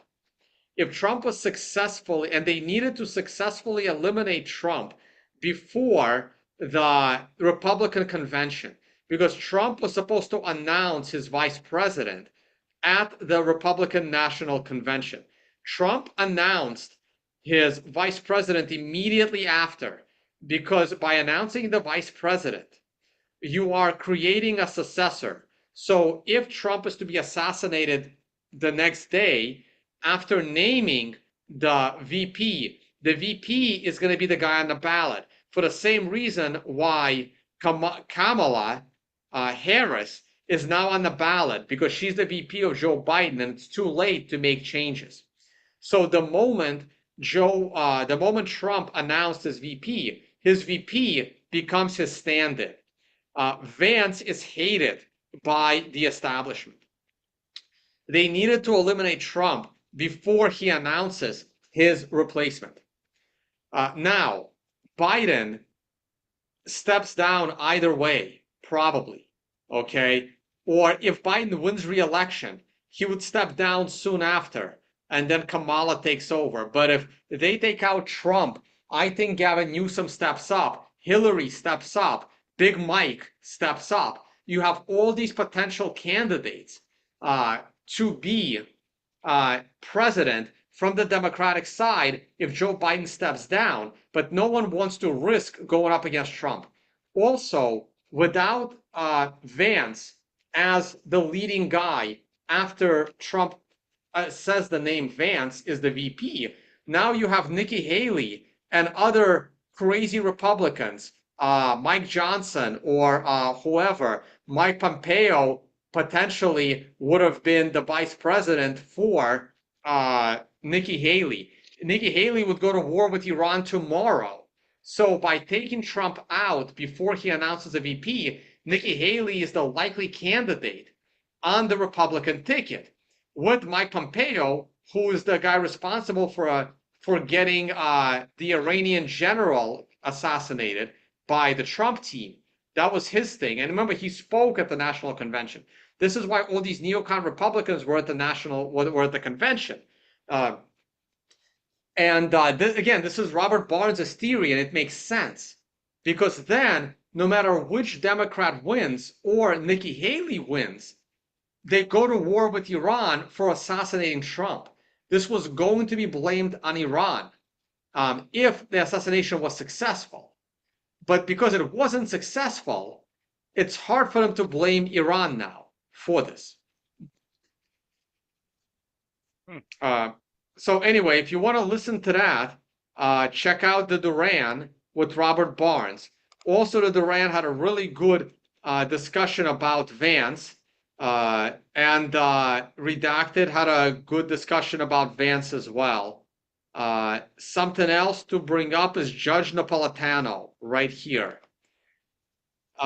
Judge Napolitano had awesome interviews with Scott Ritter and Larry Johnson right here. They're both military experts, and their take on the whole situation was absolutely awesome. Strongly recommend the Scott Ritter interview and the Larry Johnson interview on this. Larry Johnson, who teaches people how to shoot, went to try to replicate how fast the rapid fire of the 5 shots, and he was not able to hit the target. He says, yes, I can maybe shoot them that quick, but there's no way they're going to be accurate at all. They would have been all over the place. So the probability that Crooks or Yarrick fired those 5 shots that quickly is small. But if they were trained by Department of Homeland Security or FBI or other law enforcement shooters, yes, you can learn to shoot that quick in a year. With enough practice, you can probably do it. So I'm not going to rule out, you know how everyone says, oh, Crooks was such a bad shot. He was rejected by his high school shooting team. There's no way he can fire that quickly. There's no way he can be that accurate. Here is my counter argument to that.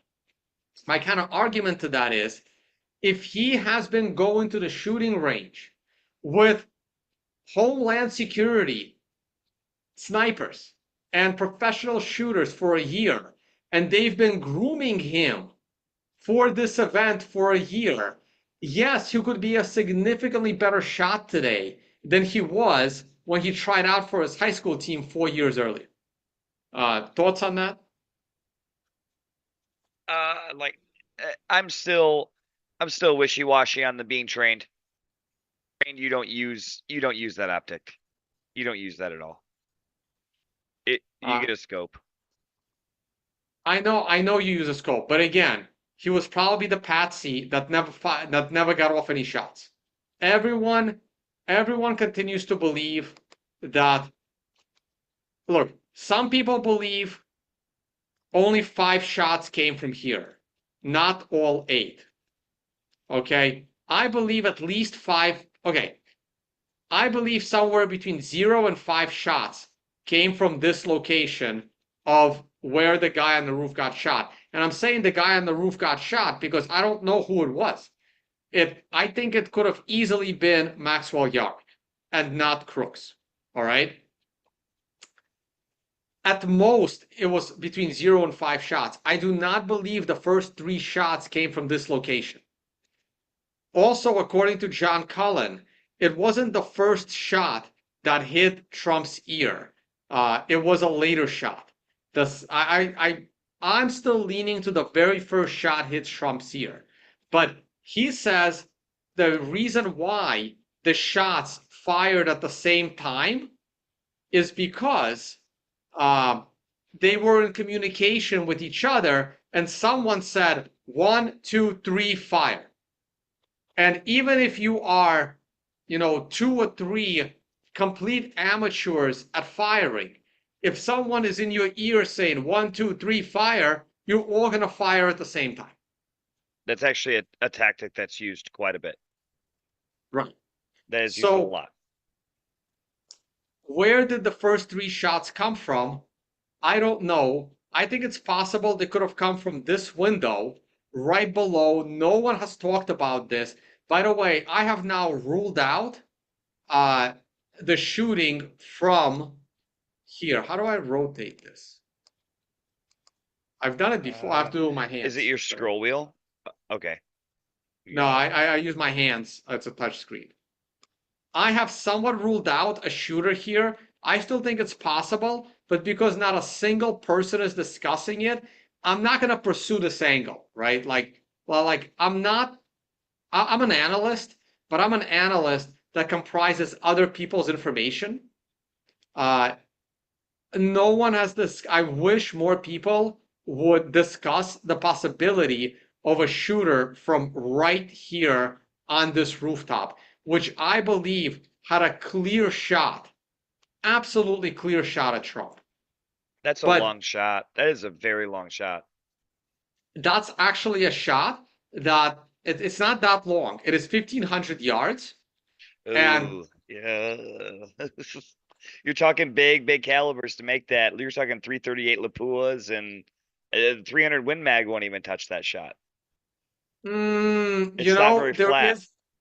There was audio analysis saying that one shot did come from that a shot did come from that distance. But again, I am starting to rule this out. The reason why I rule this out is because no one is discussing it, and I'm not going to be a guy screaming, a shooter came from here, a shooter came from here with absolutely zero evidence. Redacted was the only one that discussed it, but no one else has talked about it. We're going to rule this out for now completely. If I have that room- shot is taken, that's not a guaranteed to make it shot. That's just a shot at target. I mean, that is an extremely Sure. hard shot. The evidence that John Cullen is putting together from the woods are really, really good. That makes way more sense. I'm still skeptical on a guy at the top of the water tower. I heard somebody say he had a zip line from the water tower to the trees, and that's how he was able to get away. I think that's insane. Be cool. I mean, that would be a cool way to get out of there, if you ask me. Also, don't forget there was another counter sniper on on this building right here. There was another counter sniper on this building here that probably is the guy that took out the guy on the roof with a smaller caliber gun, which is surprising because it's further away than the Win Mag. So it's also possible he got taken out by a guy in the window. Or it's also possible he got taken out by a guy in the back who, with another theory that there was a guy lined up directly behind him, shooting within the same line as the guy on the rooftop who never fired off any shots, and the corrupt law enforcement first dropped 5 casings, and then they realized there were 3 shots more, so then they dropped 3 more casings. Anyway, there is absolute insanity here. I am done. This video is now 3.5 hours long, and I am signing off. That's it. That's all I got. I am probably not going to do any more coverage of this, potentially ever. I don't know. You guys have all my resources. Maybe I can find a way to do a 15-minute video on everything. I don't know how that's humanly possible. Maybe I'll just write it out on a script and read from a script. Maybe I'll try to put that together. And but as of now, you have all my research. You have all my evidence on all my evidence for the questions that I have. Please look at all the links in my video description.